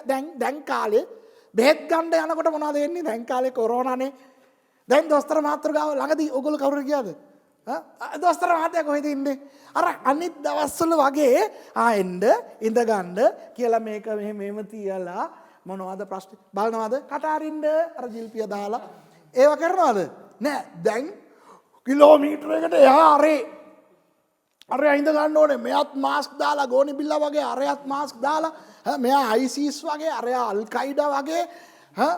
මොකද්ද වගේ ප්‍රශ්නේ? ඇයි නිකම්ම මාස්ක් එකනේ. ඕකේ. ඉතින් මේක දෙනවා, මගේ අම්මෝ ග්ලව්ස් දානවා, අර ජිල්පි තියනවා, හෑන්ඩ් සැනිටයිසර් තියනවා. එතකොට ඒක වැරද්දක් නෙවෙයි. අනේ ඒක වැරද්දක් නෙවෙයි. ඒ කාලේ මේ වගේ විශාල බලවත් උණක් ආවනම් වෛද්‍යවරයා පවා ළඟට යන්නේ නැහැ. හරිද? දැන් එන්න. එතකොට ආන්න බලවත් උණ රෝගයක් වැළඳි තිබුණේය. ඔව්හු උදෙසා උන්වහන්සේට කන්න ලව් කළෝය. කිව්වේ නෑ ඒ මාක් පොතේ. මෙතන මොනවද කරන්නේ? කන්න ලව් කරනවා. මොකද්ද කන්න ලව් කරන්න කියන්නේ? ඒගොල්ලෝ දන්නවා මෙයා මැරෙන්න යනවා. ඉතින් අපි දැක්කා සිනගෝගේ ඔබ වහන්සේ සුව කරනවා. අනේ මම බේරලා දෙන්නකෝ, මොනවා හරි කරන්නකෝ කියලා කන්න ලව් කරනවා. තේරෙනවද? එතකොට උන්වහන්සේ ළඟ සිට මතයතුමා ඒ කැල්ල කිව්වද? මාක්තුමා ඒ කැල්ල කිව්වද? නෑ, අතින් අල්ලා කියනවා. අතින් ළඟට යන්නේ නැතුව අතින් අල්ලන්න බෑ. කාටද? යේසුස් වහන්සේට මැඩම්ගේ ළඟට ගියේ නැතුව අත අල්ලන්න බෑ. මාක් කියනවා ඇල්ලුවා විතරක් නෙවෙයිලු මෙහෙම උස්සලත් තිබ්බා කියලා. ඉතින් ළඟට යන්න නැතුව කරන්න බෑ. ඒකට ළඟට ගියා කියලා කිව්වේ නෑ. මෙයා මොනවටද ළඟ කෑල්ල දාන්නේ? ළඟ සිට. ඒ කියන්නේ මිනිස්සුවත් ළඟට යන්න බය වෙන පැතිරෙන රෝගයක් විය හැකි කියලා සැක කරන ඒ අවස්ථාවේ උන්වහන්සේ ළඟට ගියා. ඇයි ළඟට ගියේ? අනුකම්පාව. මොන අනුකම්පාවද? මිනිස්සෙකුට තවත් මිනිස්සෙක් කෙරෙහි ඇතිවෙන අනුකම්පාව. අපි වාහනේ යනකොට තවත් වාහනයක් කැඩිලා තියෙනවා දැක්කම අපි ස්ලෝ කරගෙන අහනවා මොකක් හරි අප්සෙට් එකක්ද, උදව්වක් ඕනේද කියලා. ඇයි? ඒගොල්ලෝ සල්ලි ගෙවන්න යනවද අපිට? නැහැ. අන්න ඒක තමයි මනුෂ්‍ය අනුකම්පාව. මනුස්සකම. එතකොට යේසුස් වහන්සේ ඒ පුද්ගලයා ළඟට ගියේ මනුස්සකම නිසා. ගිහිල්ලා උන්වහන්සේ මොනවද දන්නවද කරන්නේ? උනට සැරකලසේක. උනට සැරකලසේක. ඒ කියන්නේ මිනිස්සෙකුට හිරිහැර කරන දෙයකට උන්වහන්සේ බැන වැදුනා. යක්ෂයෝ දුරු කරේ නැහැ. හිතන්න එපා හැම උණක්ම යක්ෂයෝ කියලා. මේ කොරෝනා යක්ෂයා කියන්න එපා. හැම උණක්ම යක්ෂ නෙවෙයි. යක්ෂයා දෙන රෝගයක් තියෙනවා. අම්මෝ නෑ කියන්නේ නෑ මං. මෙතන එහෙම නෙවෙයි. මෙතන යක්ෂයෙකුට සැර කරේ නෑ. කෝකටද සැර කරේ? උණට. ඇයි සැර කරේ? මේකයි අහන්න. ලුක්තුමා කියන්න හදන්නේ මොනවද දන්නවද? මේ ගෑනිට තොපි කරදර කරනවනේ. අර අනුකම්පාවේ ප්‍රකාශනයක් මේ. උන්වහන්සේට ආස නැහැ. කවුරු හරි කරදර වෙනවා. ඒ නිසා කරදර කරන එකට උන්වහන්සේ සැර කරනවා කියලා තියෙනවා. එතකොට උණ රෝගය ඈගෙන් පහව ගියේය. එකෙනෙහිම ඈ නැගිට ඔවුන්ට උපස්ථාන කළාය. සැර කරා. සැර කරාම ඒක ගියා. මං කලින්ම කිව්වනේ මුළු කතන්දරේම. එතකොට මෙයා කොයි කොටසද පෙන්වන්නේ? අර යේසුස් වහන්සේගේ මනුෂ්‍යකම එලි දැක්වෙන කොටස විතරයි. දැන් අපිට යේසුස් වහන්සේ කොහොමද ඉන්නේ? අපිට යේසුස් වහන්සේ මනුෂ්‍යයෙක් හැටියට අපේ හැඟීම් උන්වහන්සේට තීරෙනවා. දැන් මම මේක වෙන පාඩම් වලත් කියලා දීලා තියෙනවා. කමක් නැහැ මෙතනත් මම කියන්නම්කෝ. ඔය බහු ආගම් නෙවෙයි. බහු දෙවිවරුන් තියෙන ආගම්. polytheistic religions අපි theology වල ඉගෙන ගන්නවානේ polytheism, pantheism, atheism, agnosticism කියලා. polytheism කියන්නේ බහු දෙවිවරු ඉන්න ආගම්. අද කාලෙත් ඒ වගේ ආගම් තියෙනවා. ඒවා කියලා ගුටි කණ්ඩ ඕනේ නැහැ. පරණ කාලෙට යන්න. රෝමානු ආගම බහු දෙවිවරුන්ගෙන් සමන්විතයි. ග්‍රීක් ආගම බහු දෙවිවරුන්ගෙන් සමන්විතයි. ඊජිප්තුවේ මිසරවරුන්ගේ මිශ්‍රා ආගම බහු දෙවිවරුන්ගෙන් සමන්විතයි. බාබිලෝන් ආගම ඕනම පරණ ආගම් ගත්තනම් බහු දෙවිවරුන්ගෙන් සමන්විත ආගම් තමයි තිබෙන්නේ. ඇයි බහු දෙවිවරු? මේ දෙයට මේ දෙවියා, අර දෙයට මේ දෙවියා. එහෙම එක එක ඩිපාර්ට්මන්ට් වලට දෙවිවරු ඉන්නවා. එතකොට දැන් අම්මලා ඉන්නවනේ අම්මලා. අම්මලාව තේරුම් ගන්න දෙව් කාන්තා අම්මා දෙවිගොල්ලෝ ඉන්නවා. වර තේරෙනවද මං කියන එක? එතකොට අම්මලාගේ ප්‍රශ්න තියෙනවානේ. අකීකරු දරුවෝ ඒ ගැන අයදින්න ඒගොල්ලෝ යන්නේ කවුරු ගාවටද? ඒ අම්මලා ගාවට ගිහිල්ලා කියනවා අනේ ඔයත් අම්මා කෙනෙක්නේ.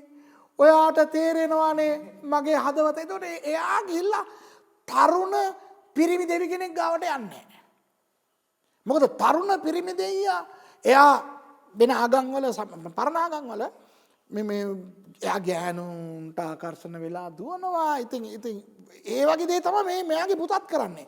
ඉතින් ඒ දෙයියා ගාවට ගිහිල්ලා මගේ පුතාව බේරලා දෙන්න කියන්නේ බෑනේ. එතකොට හරිද මං කියන එක? සල්ලි පරිහරණය කරන්න දෙවිගොල්ලෝ ඉන්නේ. එතකොට සල්ලි අවශ්‍ය එක ඒ දෙයියා ගාවට තමයි යන්නේ. අනිත් එක්කෙනා ගාවට ගියාට හරියන්නේ නැහැ. එයාම සල්ලි නැතුව ඉන්නේ. එතකොට අධ්‍යාපනය සඳහා එක දෙවි කෙනෙක් ගාවට යනවා. දැන් ඊජිප්තුවේ එහෙම නයිල් ගංගාවට හබ්බි කියන දෙවියා ඉන්නවා. එතකොට එක එක ඉරට මේ අවුව සැරනම් රා තේන. ඉතින් අර එයාගේ නම රා ඒගොල්ලන්ගේ ඉරු දෙවියාගේ නම. එතකොට එහෙම. එතකොට කුෂිකර්මයට ඒකට වෙන දෙවිගොල්ලෝ ඉන්නවා. දැන් ගෙම්බා හෙක්ට් කියන්නේ ගෙම්බා. එතකොට අර ගෙම්බන්ගෙන් මිදෙන්න ගෙඹි දෙවියා ගාවට යනවා. එතකොට මේ පළඟ ඇටියකින් බේරෙන්න පළඟ ඇටි බොස් දෙවියා ගාවට යනවා. ඔයාට හොඳට ගෑනු ළමයෙක් එහෙම සෙට් වෙන්න ඕන නම් ඒකට කියලා වෙන ඩිපාර්ට්මන්ට් එකක් තියෙනවා. හැම දෙවි කෙනෙක් ගාවටම යන්න බෑ. ඒවට කියලා ඉන්නවා දෙවිගොල්ලෝ. එතකොට ඒ වගේ අයට අපි ක්‍රිස්තියානි අදහිල්ල කියනකොට ඒගොල්ලන්ට පොඩි අප්සෙට් එකක් තියෙනවා. මොනවද දන්නවද? යේසුස් වහන්සේ පිරිමියෙක්. අනික යේසුස් වහන්සේ මේ ලෝකේ අවුරුදු 33යි ජීවත් වුණේ. උන්වහන්සේ කසාද බැන්දෙත් නැහැ. උන්වහන්සේට භෞතික ළමයි දරුවොත් නැහැ. අනික උන්වහන්සේ බිස්නස් ව්‍යාපාරයක් කරෙත් නැහැ. එතකොට ඒ වගේ ප්‍රශ්න තියන අය යේසුස් වහන්සේ ළඟට යනකොට පොඩ්ඩක් තැකි තමයි යන්නේ. උන්වහන්සේට තේරෙයිද මගේ ප්‍රශ්නේ? විශේෂයෙන් ගෑනු උදවිය. ඒගොල්ලන්ට ලොකු ප්‍රශ්නයක් තියෙනවා. යේසුස් වහන්සේට මාව තේරුම් ගන්න පුළුවන් වෙයිද? මොකද උන්වහන්සේ පිරිමියෙක් කියලා. ඒක තමයි මම කියන්නේ අපේ යේසුස් වහන්සේ සර්ව බලධාරී. උන්වහන්සේ අම්මා කෙනෙක් නෙවෙයි. නමුත් අම්මාලාගේ ප්‍රශ්න උන්වහන්සේට තේරෙනවා අම්මලාට වඩා. ව්‍යාපාරිකයන්ගේ ප්‍රශ්න තේරෙනවා ව්‍යාපාරිකයන්ට වඩා. ගැහැණු ළමයින්ගේ ප්‍රශ්න උන්වහන්සේට තේරෙනවා ගැහැණු ළමයින්ට වඩා. ඇයි දන්නවද? ඒ ව්‍යාපාරිකයා වෙන්න පුළුවන්, අම්මා වෙන්න පුළුවන්, ගැහැණු ළමයා වෙන්න පුළුවන්, මොකා වුණත් උන්වහන්සේනේ මැව්වේ. මැවුම්කාරයාන උන්වහන්සේ. ඒ නිසා උන්වහන්සේට ඩිපාර්ට්මන්ට් හෙඩ් එහෙම ඕනේ නැහැ. උන්වහන්සේට හැම දෙයක්ම තේරෙනවා. අර මතකද අර යේසුස් වහන්සේට යෙෂුවා කියලා කියන්න ඕනේ, යේසුස් කියලා කියන්න හොඳ නැහැ කියලා සමහරු පිස්සු නටනවානේ. ඒකට මම වීඩියෝ එකක් පාස්ටර්ගෙන් අහම වීඩියෝ එකක් දැම්ම අවුරුදු ගානකට කලින්. එතකොට එක්කෙනෙක් මගෙන් අහනවා, "හලෝ, ඔහෙගේ නම සුරේෂ්. ජර්මනියට ගියා නම් මොනවද ඔහෙගේ නම? සිංහල මිනිස්සුන්ට ඔහෙගේ නම මොකද්ද? සුද්ද ළඟට ගියා නම් ඔබගේ නම මොකද්ද? දෙමළ අයගේ ඉදිරියේ ඔබගේ නම මොකද්ද? චීනේ ගියා නම් ඔබගේ නම මොකද්ද?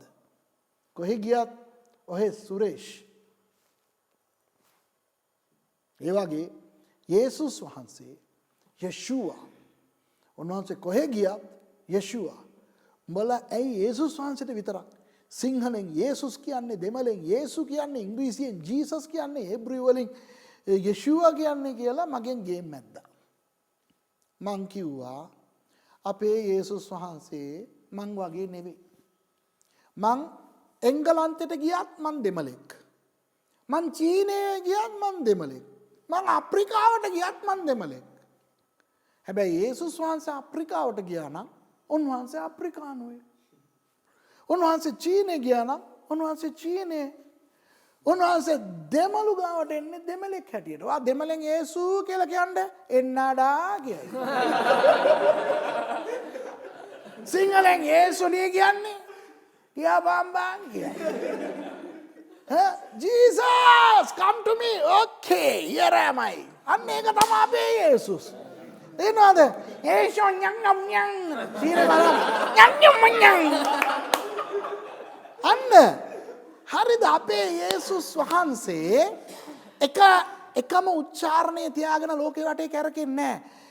ඔයාට ඔයාගේ ලෙවල් එකේ, ඔයාට ඔයාගේ ලෙවල් එකේ, මට මගේ ලෙවල් එකේ, ඔබතුමාට ඔබතුමියට ඔබතුමාගේ ඔබතුමියගේ ලෙවල් එකේ කතා කරන්න පුළුවන් මානව ලක්ෂණ තිබෙන මනුෂ්‍ය පුත්‍රයාණෝ අපේ යේසුස් වහන්සේ. ඒ නිසා දෙමළට යේසුස් වහන්සේ යේසුස් නෙවෙයි, ජීසස් නෙවෙයි, යේසු. සුද්දට යේසුස් වහන්සේ යේසුස් නෙවෙයි, යේසු නෙවෙයි, ජීසස්. සිංහලයට යේසුස් වහන්සේ ජීසසුත් නෙවෙයි, යෙෂුවත් නෙවෙයි, යේසුස්. ඕක මොකක්ද දන්නේ නැතත් යකා දන්නවා. යකාව දුරු කරලා බලන්න යේසුස් වහන්සේගේ නාමයෙන් ඔබ යෙෂුවා කියපන් මං දුවන්නම් කියලා ඌ කියන්නේ. ඌ දුවනවා. ඌ දන්නවා. උච්චාරණය වෙනස් වෙන්න පුළුවන්. මම යේසුස් වහන්සේ උන්වහන්සේ එක්කෙනයි. අපිට ඒව බෑ. ඔයා ප්‍රසන්ත්. ඉංග්ලන්ඩ් ගියාම ප්‍රශාන්ත්. එන්නේ. අරනේ. සුද්දෝ යාට කියන්නේ උදියංග උදියංග. අය උදියංග නෙවෙයිනේ දැන් ඔයා ගිහලා මගේ නම උදියංග කියලා. ආරයක යන්නේ කියලා. හරිනේ. අපි එච්චරයි. ප්‍රසාන්ත තමයි කොහෙ ගියා. මම බාබු සුරේෂ්. ඔයා උදයංග එච්චරයි. ලහිරු. එතකොට යේසුස් වහන්සේට විතරයි එහෙම එකම නම විවිධ උච්චාරණ වලින් අපිට ප්‍රකාශ කරන්න පුළුවන්. ඒ වගේ යේසුස් වහන්සේ විතරයි අම්මලට අම්මා කෙනෙක් වගේ, ගෑනු ළමයින්ට ගෑනු ළමයෙක් වගේ, පිරිමි අයට පිරිමි කෙනෙක් වගේ, මිත්‍රයෙක් වගේ, ඔබ සමග ඉන්න තවත් මිනිහෙක් වගේ වැඩ කරන්න පුළුවන් කෙනා. ඒ නිසා ලූක් පොතේ ඒ පේතෘස්ගේ නැන්දමට සොය දීපු ඒ යේසුස් වහන්සේ අද අපි ළඟ ඉන්නවා. අනිත් මිනිස්සු අපිට ලං වෙන්න බැරි දේවල් ඇතිනේ. ඕනම දෙයක් වෙන්න පුළුවන්. මොකද්ද? සමහර මිනිසුන්ට අපේ ඉරියව් අපේ හැසිරීම පෙන්වන්න බැරි වෙන්න පුළුවන්. සමහර අයට පාස්ටර් සුරේෂ්ව පෙන්වන්න බෑ. ලං වෙන්නේ නැහැ මං ගාවට. නමුත් යේසුස් වහන්සේ මං ළඟට එනවා. යේසුස් වහන්සේ ඔබ ළඟට එනවා. සමහර අය ළඟට යන්නේ නැහැ කට ගඳයි කියලා. නමුත් යේසුස් වහන්සේ අය ළඟට යනවා. දැන් අපිට දැන් අද කාලේ කාට හරි කොරෝනාව නම් මොනවද වෙන්නේ? නිරෝධායනයට යවලා දාලා වහලා දානවානේ. සමහර හෝටල් වල නිරෝධායනය වෙලා එන කට්ටිය මාර කතා කියන්නේ. නිකන් මේ කැම පාසලයක් වගේ සමහර හෝටල් වල නිකන් එළියෙන් ඇතුලට දානවලු ළඟටවත් යන්නේ නැලු. ඉතින් ඒක මං වැරදි කියලා කියන්නේ නැහැ. එහෙම තමයි. මොකද මේ රෝගේ මෙයාට පැතිරේ කියලා බයයි. කාටද ඒ බය නැත්තේ? හැබැයි යේසුස් වහන්සේ අන් අය ඔබට ලං වෙන්නේ නැතත් උන්වහන්සේ ලං වෙනවා. ඔබගේ අඩුපාඩුව, රෝගය, ප්‍රශ්නේ කුමක් වුවත්. ඒක තමයි අපේ යේසුස් වහන්සේගේ ලස්සන. එකම දේ මනුෂ්‍ය හැටියට යේසුස් වහන්සේ අපි ළඟට එන්න නම් අපි කන්න ලව් කරන්න ඕනේ. අපි කන්න ලව් කරන්න ඕනේ. ස්වාමීනි කවුරුත් මට ලං වෙන්නේ නැහැ. මම තනි කමක් මට දැනෙනවා ස්වාමීනි. යේසුස් වහන්සේ කියන්නේ යේසුනි මං ළඟට එන්න වහන්සේ. ස්වාමීනි මා දිහා බලන්න කන්න ලව් කරන්න. උන්වහන්සේට ඇහෙනවා.